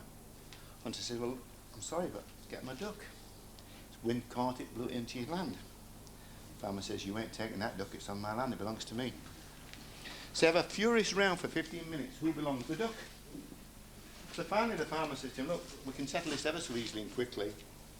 So the hunter says, "How?" He says, "Well," he says, "we'll play by farmer's rules." He says, "What's farmer's rules?" He says, "Well," he says, "I stand and face you, you face me." And he says, "I get to kick you once." He says, "You get to kick me." He says, "Last one standing gets to keep the duck." So hunter says, "Well, if this is going to settle it," he says, "we'll go for the farmer's rules." So the farmer says, well, my rules, I got to go first. Hunter says, okay. So, I mean, this farmer kicks this hunter a real mean one, and down he goes. 15 minutes later, he gets up, he leans against the fence. Oh, he says, wow, that was mean. He says, my go now. Hunter says, the farmer says, nah, you get to keep the duck, I didn't want it anyway.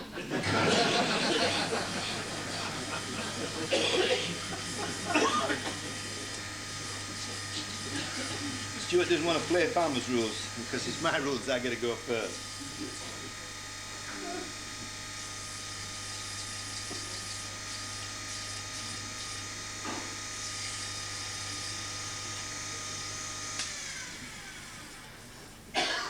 That's fine. Yeah, he even told my rooster joke.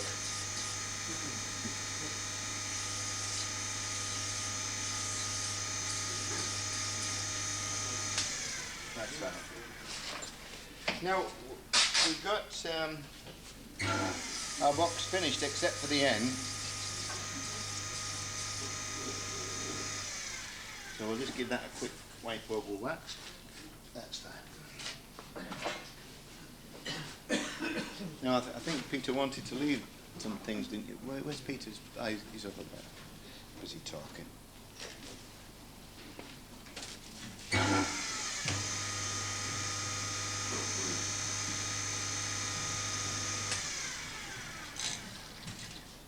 That's fine.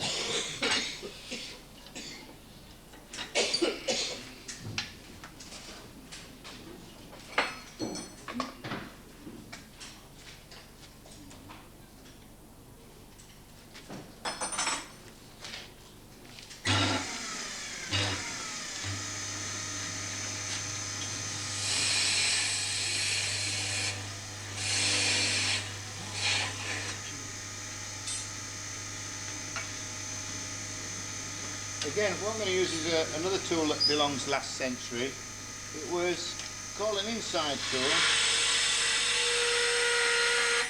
I don't know a faster way to open up work than this. Again, it's a tool that's become almost obsolete.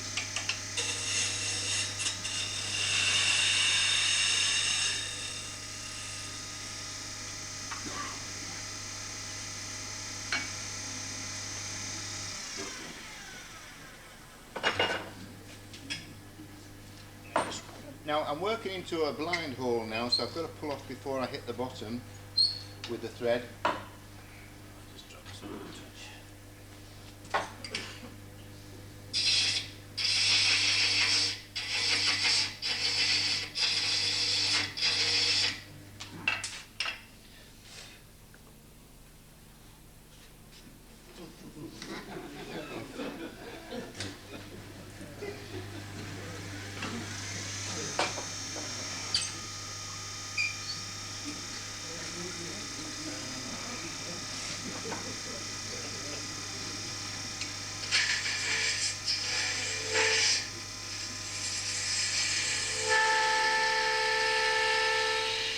Put a little tip on the end on this because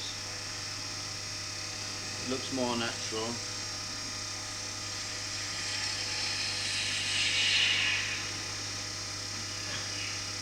That's better.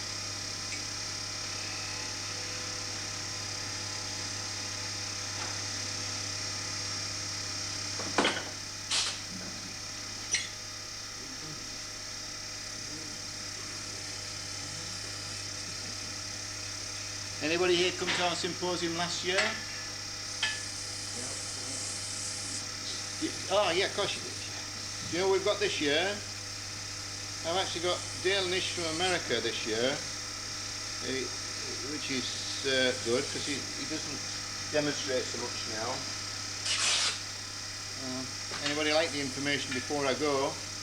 Sorby are going to be there, and Axminster and a few others, so if you want any information I shall be pleased to give you it before I go.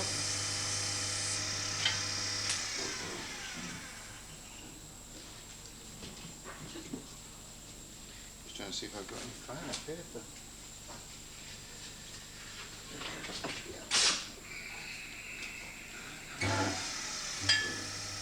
And that's our acorn done, ready for polishing. Now I've deliberately not polished this in the more conventional manner because I thought we'll drop back to the older way.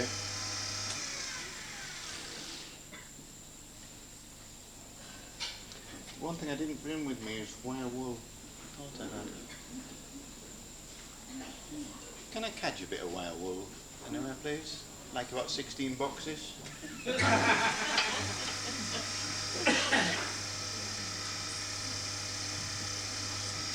that's our box done. So we're just ready to give that a quick polish now.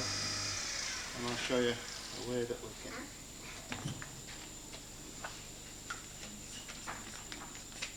That's done. Just wants a quick polish now and we'll do that.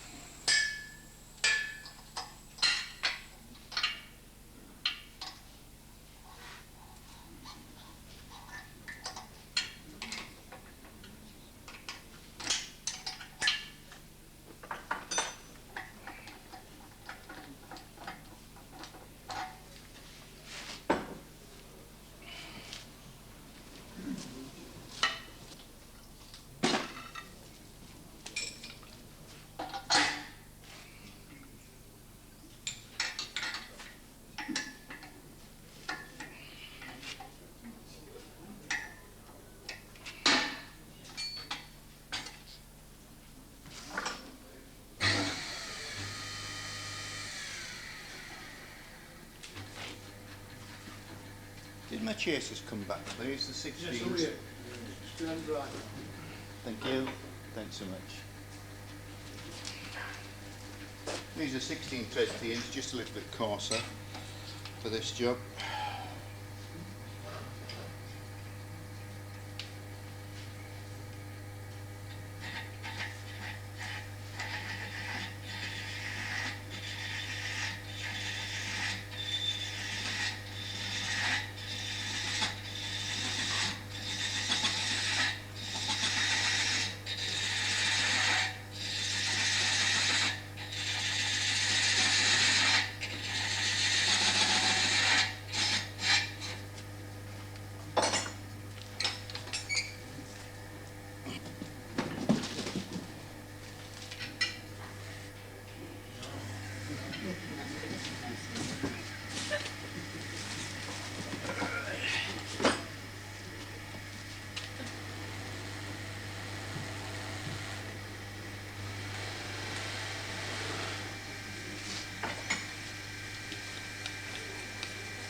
This is one of the best finishes I know for boxwood.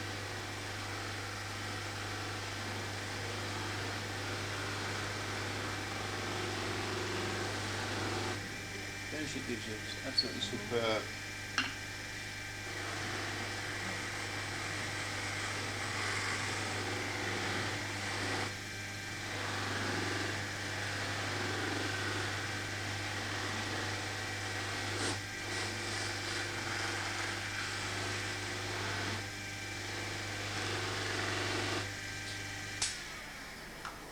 What wax is that?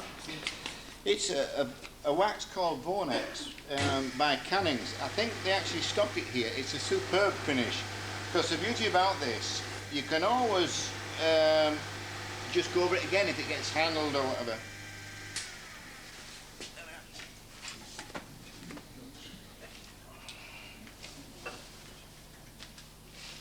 So what am I doing next, guys? I don't know what we're doing for time. It's 5 minutes to 12. How about I turn the ball and we go for 12:30? Is that all right? You want somebody wanted to see how to turn a perfect sphere? Right. Okay. Then we'll go for 12:30. It gives you a chance to see something else.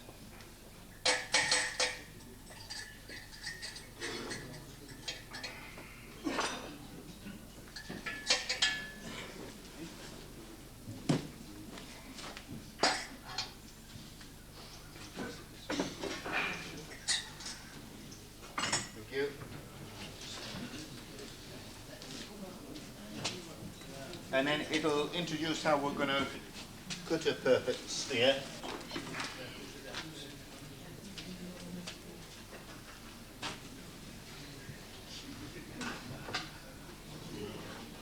Just a quick one while we're on threads. The material itself demanded that that you actually, what tool you would use. As I said to you, sometimes we hit a diversion that requires moving in another direction. We'll just move in another direction quickly because it's a thread that used to create us problems, but this one's saved me lots of problems over the years. Head's not lined up, but just near enough. That's it.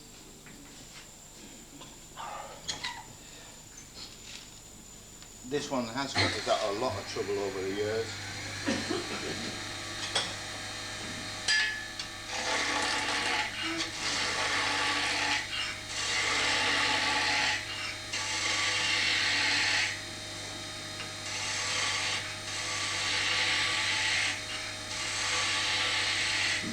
What reminded me of this one was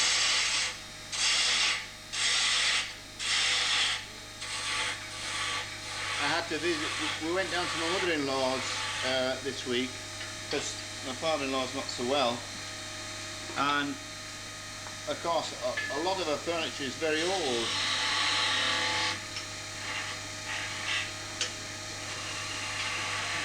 And she had the old drawer knobs that were screwed on. Oh, I've seen those, haven't you? In fact, I've seen this done in a couple of ways. My mother-in-law's were done in two ways. The knob was turned, and it was bored and tapped. And then the thread was actually a separate piece of wood. And it was just a turned little dome like that, and it was threaded there, and that went through a hole in the drawer and screwed into the handle. But sometimes we just used to put the thread directly onto the knob itself to save time, and you just cut it down to size there.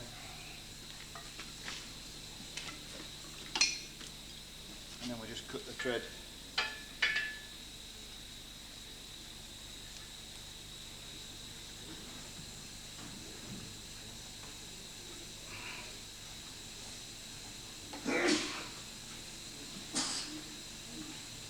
Well, I like to lay it with a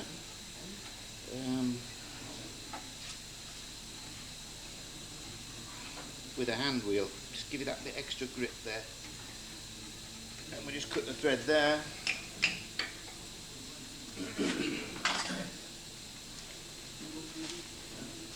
And that was the knob, and hopefully it should fit the hole.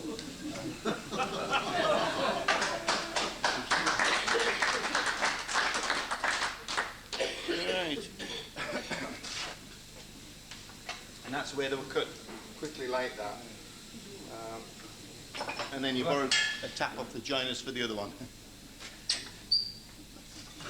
What's the V-shape? It's just a carving tool. Yeah. It's a carving. V-shape. Yeah, that's. So we'll just quickly turn a perfect sphere because we've got time to just do that. Put it round? Yeah, just if anybody wants to see it. Just a V-shape. A perfect sphere is absolutely dead easy to do, providing you know the route to go.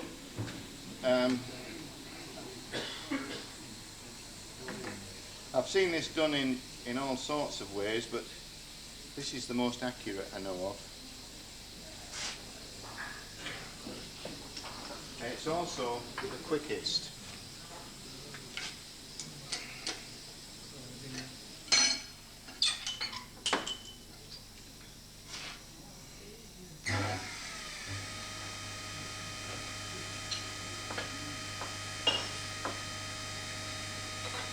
Just turn a spigot on this end and then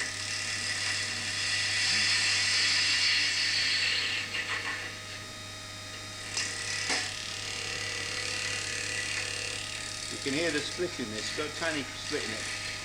So I'm going to go below the split in a second.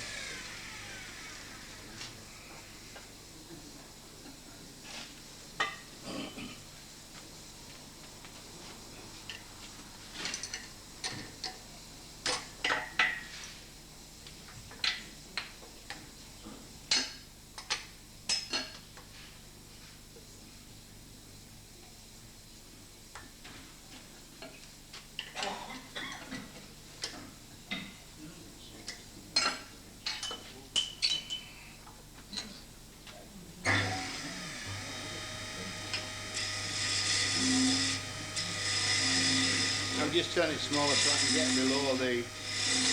There, that's what it is.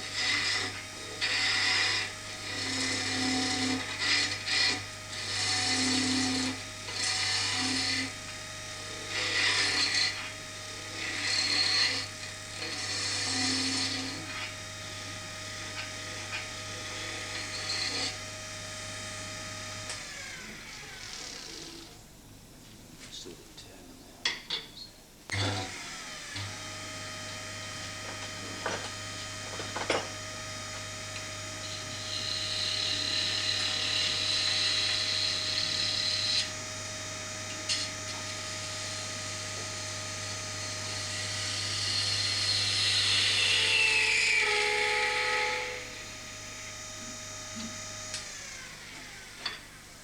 Right, that's going to be the diameter of our sphere. The only calculation we actually need is to take the diameter, which in turn will give us the length of the sphere.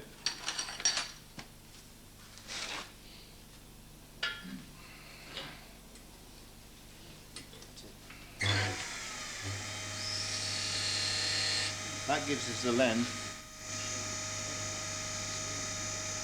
What we've got now, the line there indicates that the length is equal to the diameter. But here's where the rules change just a little. Just check it. Yeah, fine. So now what I want to do is add about 3/32. This is the secret to this. And now I measure halfway between the additional and the end.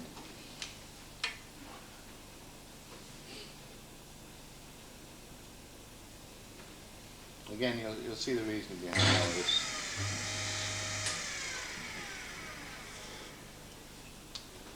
Wrong position.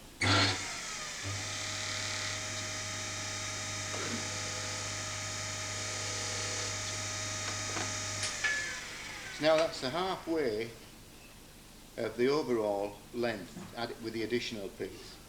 Now here's the actual secret to getting a perfect sphere. We just roughly turn it at the moment.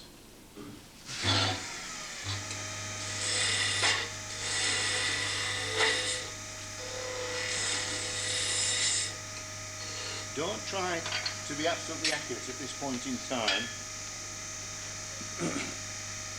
All we want is a situation like a rugby ball.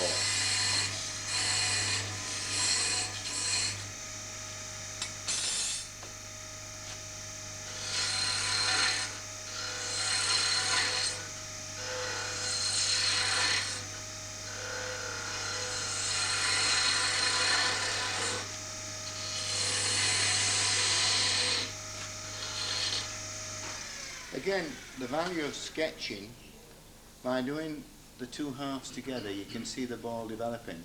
Don't just finish one side, because otherwise it can be wrong. So now I'm using one side to balance off the other, so I can see the rough shape of the sphere developing.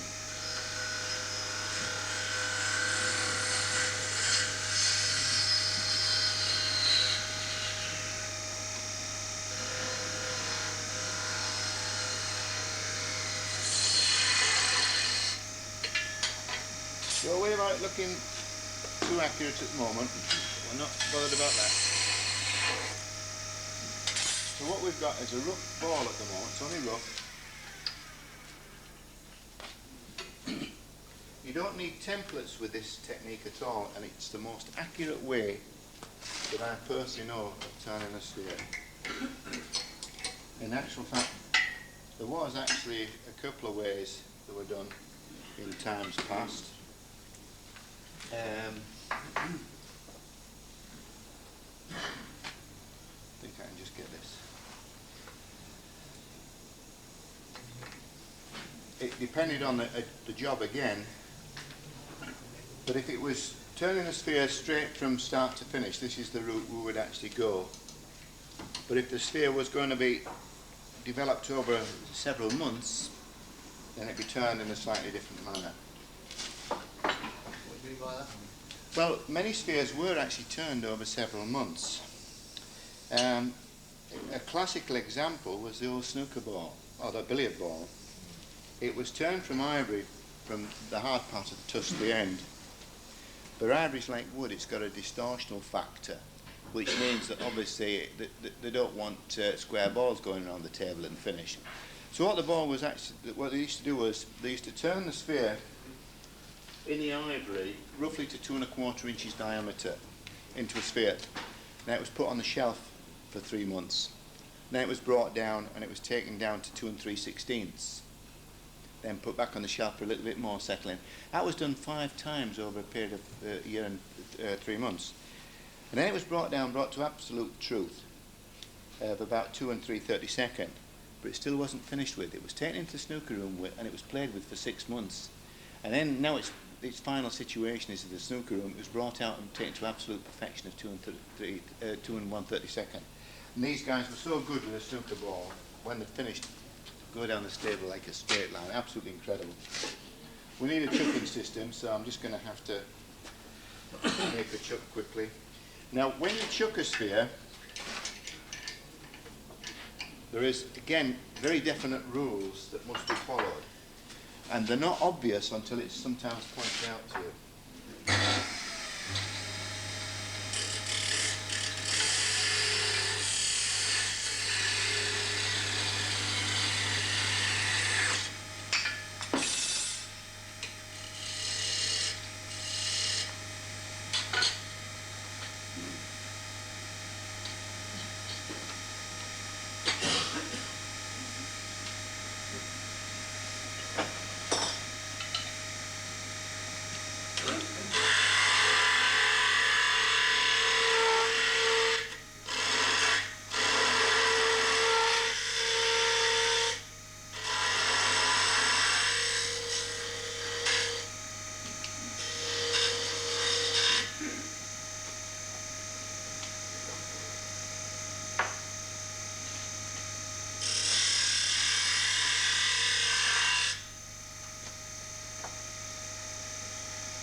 See how quickly the inside tool's opened it up?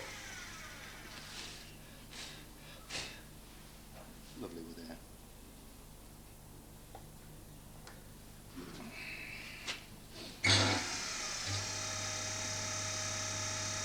The rules for gripping or holding a sphere are universal actually.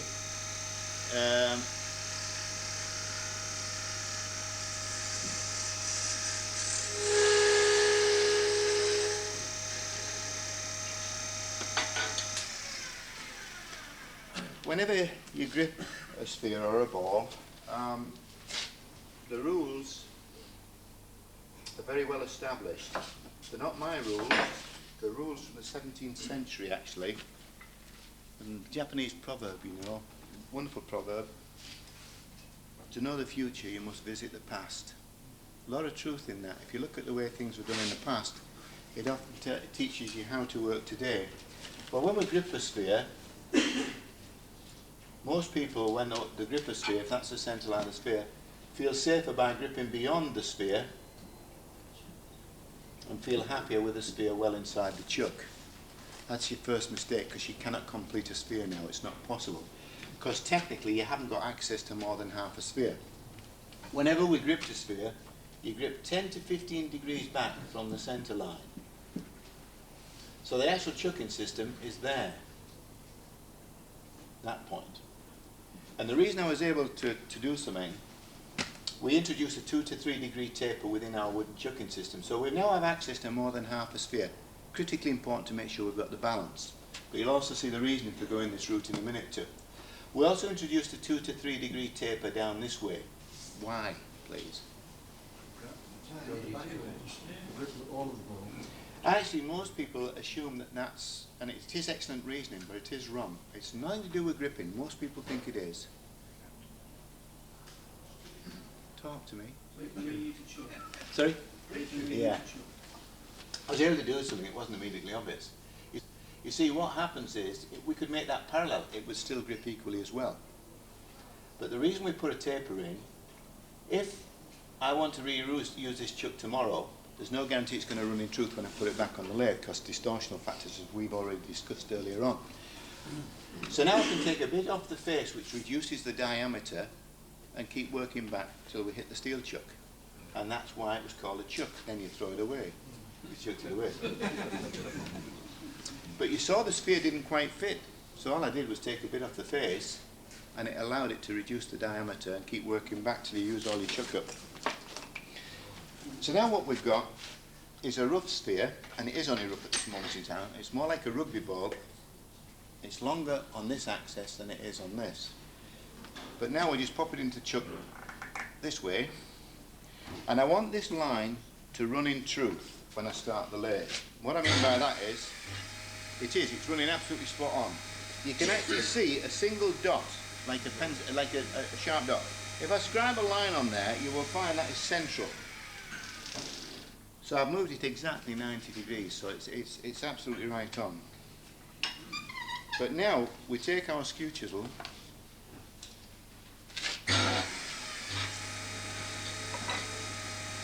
and we cut in a little V-cut here, only a little one. And what you can actually see is the V-cut that's coming in hasn't reached this line yet. So it's deeper here, but it's not touching there. So I go till I just come to the line. Should we got it? The skew chisel line is still just short of my pencil line.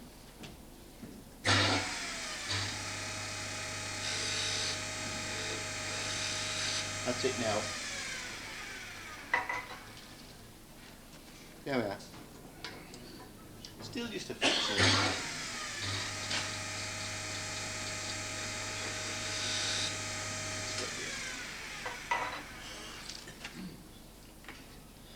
So now what I've got is a skew chisel line through the excess or the higher axis is there. The skew chisel line is just coming round to meet the line here. So when I remount this in the chuck and turn off that waste, it has to be exactly half a circle. Okay? So I can pop it back into its chuck again, and all I do is turn off this little waste. Now, when I first started turning this, did you hear the click? And I said to you, that click identifies there's a split in the wood.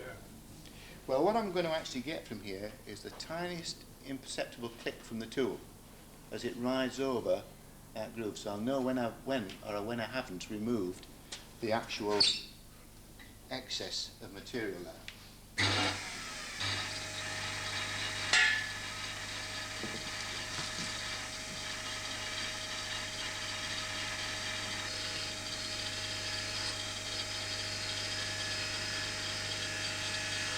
I can just feel a tiny click from the tool as I go around.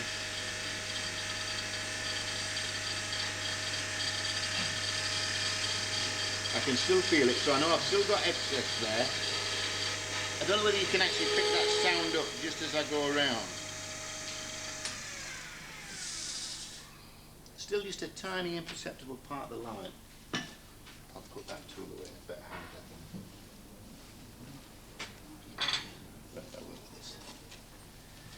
So I can just see where my line is prominent.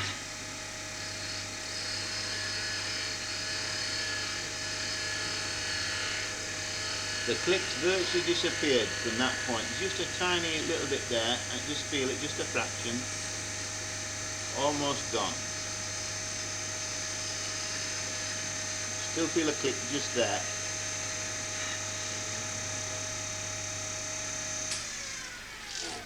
still there's a little high spot. Oh, the line's just gone there, and there's only a tiny little bit left here.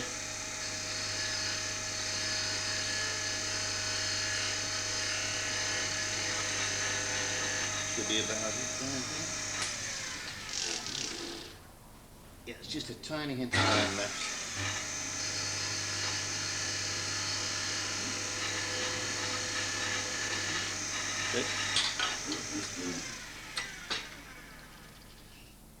If you're having difficulty with your, oh that's lovely, just remove the line perfectly. If you're having difficulty with your sphere staying in the chuck, just use a bit of chalk, and chalk will grip it like concrete. Or wet the chuck, whichever way you want to go. Actually, avoid wetting the chuck, because if it's going to be polished work, you tend to have a job polishing after that. So chalk's the better of the two avenues.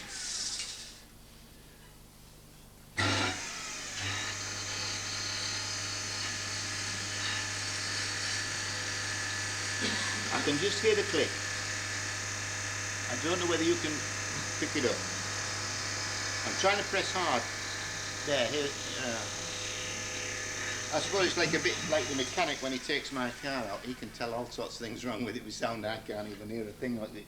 Could you mark that line, Alan, as a visual thing? No. You can't? No. In fact, I'll come back to the way the ivory turners used to bring the balls back into truth once they'd return them as accurate as this.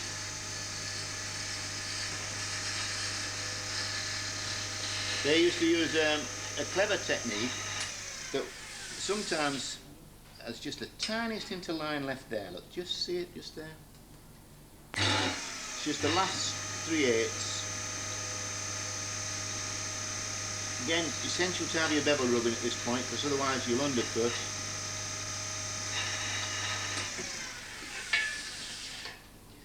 Just the last 1/4 of an inch on the tip.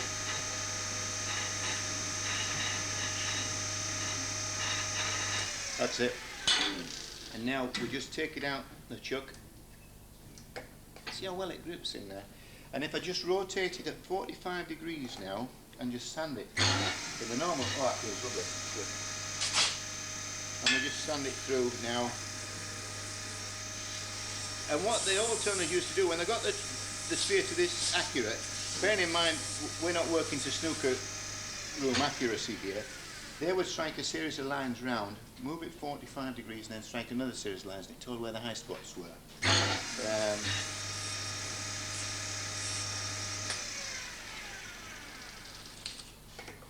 Just rotate it to 45 degrees again, and we're nearly there. In actual fact, you can tell it's reasonably accurate because it's fitted in the chuck at any one position of the sphere, which indicates that it's not too far off.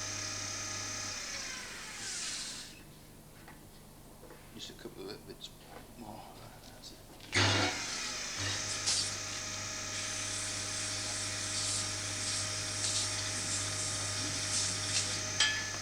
When your wooden chuck had become almost useless, the ivory turners used to keep the wooden chucks for polishing with water and whitening, and that way it didn't matter if the chuck was finished with anyway, and you're not turning accurately. There we are, and that's our sphere done. Oh, I've still got a bit of time. And there we are. Now, a test of it, whether it's running in truth or not. Yes, well, I wish I'd done it. Not bad.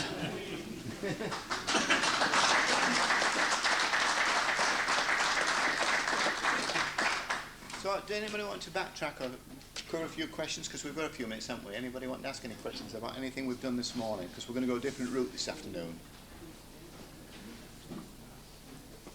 No, I can go home now, can I? Eh? No, the difference is I've done it a long time. You know, that's the truth of the matter, really. I always say all skill is relevant. I don't know whether you hear when I was talking about 2 Japanese joiners working. I mean, I just sat in. I just absolutely amazed at these guys. I say they worked in a 4-foot square area. And I mean, I've come up through the trade all my life, and the only vice they had was a bit of 4x4 with a V notch in it. And that was their vice. And what they did in that 4-foot area was incredible. I passed around one of the joints they did. He hand cut that in seconds. I mean, it was just it was an incredible demonstration. And the guy, he's obviously done it all his life, but it was just so wonderful to watch the ease he did it with, you know. And I think that's always the secret when somebody's that comfortable with what they do, like these two Japanese guys. They were a real pleasure to watch. And I mean, they had no pretentiousness with them at all. They just got on with what they're doing. And some of the joints were so complex that I wouldn't even dare set them out, let alone cut them. You know? In fact, funny enough, I watched a Japanese turner work in America, and he was one of the finest turners I've ever seen in my life. And it was funny, when he walked to the lathe, I can tell you turner, because it's like you in your trade as a cabinet maker. You know when somebody approaches a bench. And I watched this Japanese turner approach the lathe, and he worked in a most unusual way. I'd never seen it before, but he worked with a long rest, long tools well over the rest. But as he stood at the lathe, he was so relaxed, so comfortable, you could see the man had had a lifetime at what he did, and it was a real pleasure watching this chap work. And he did some things I've never seen on the lathe done before. Incredible. So any questions, guys, please? Because we're going to close at 12:30, so I mean, anything you want to ask? Anything? What did you say it was that wax? I think you've got it here now, Peter, haven't you? This is a wax called bonax. It is actually a silversmithing compound. But again, finishes are something you've got to experiment with. To be truthful, this will only work on certain woods. It'll work on the hard woods, the exotic woods, but don't try it on pine, it's just useless. But it's a silversmithing compound. I think they've got it here now. That, I reckon, will last 10, 15 years, even used at the rate I used it. And it's wonderful for polishing boxwood. But or ivory, some of the compounds are wrong for us at the trade. There's another one I use, which is a dark brown. But here's the trick, never mix your mops with these. You see, if I put that on my mop, that mop now is committed to dark brown. Because if I polish ivory with that, it'll just get brown streaks in it. So I've got separate mops for those reasons. Yeah, they're here.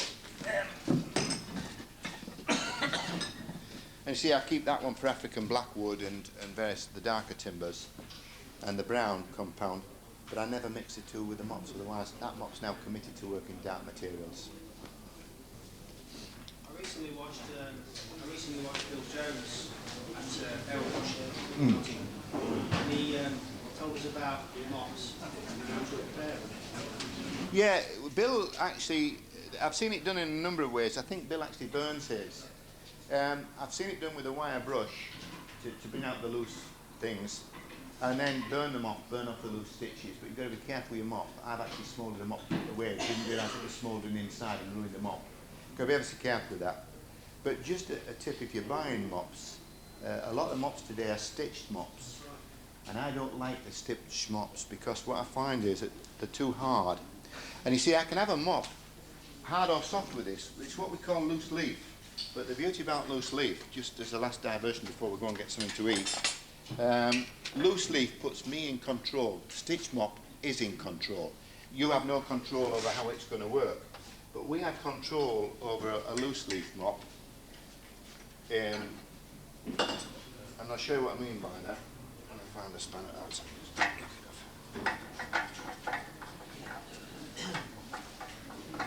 You see, with a stitch mop, you're committed to a hard mop. And sometimes what we actually want with a mop is to be like a bird's nest, so that work gets into the mop and it smothers round it like feathers.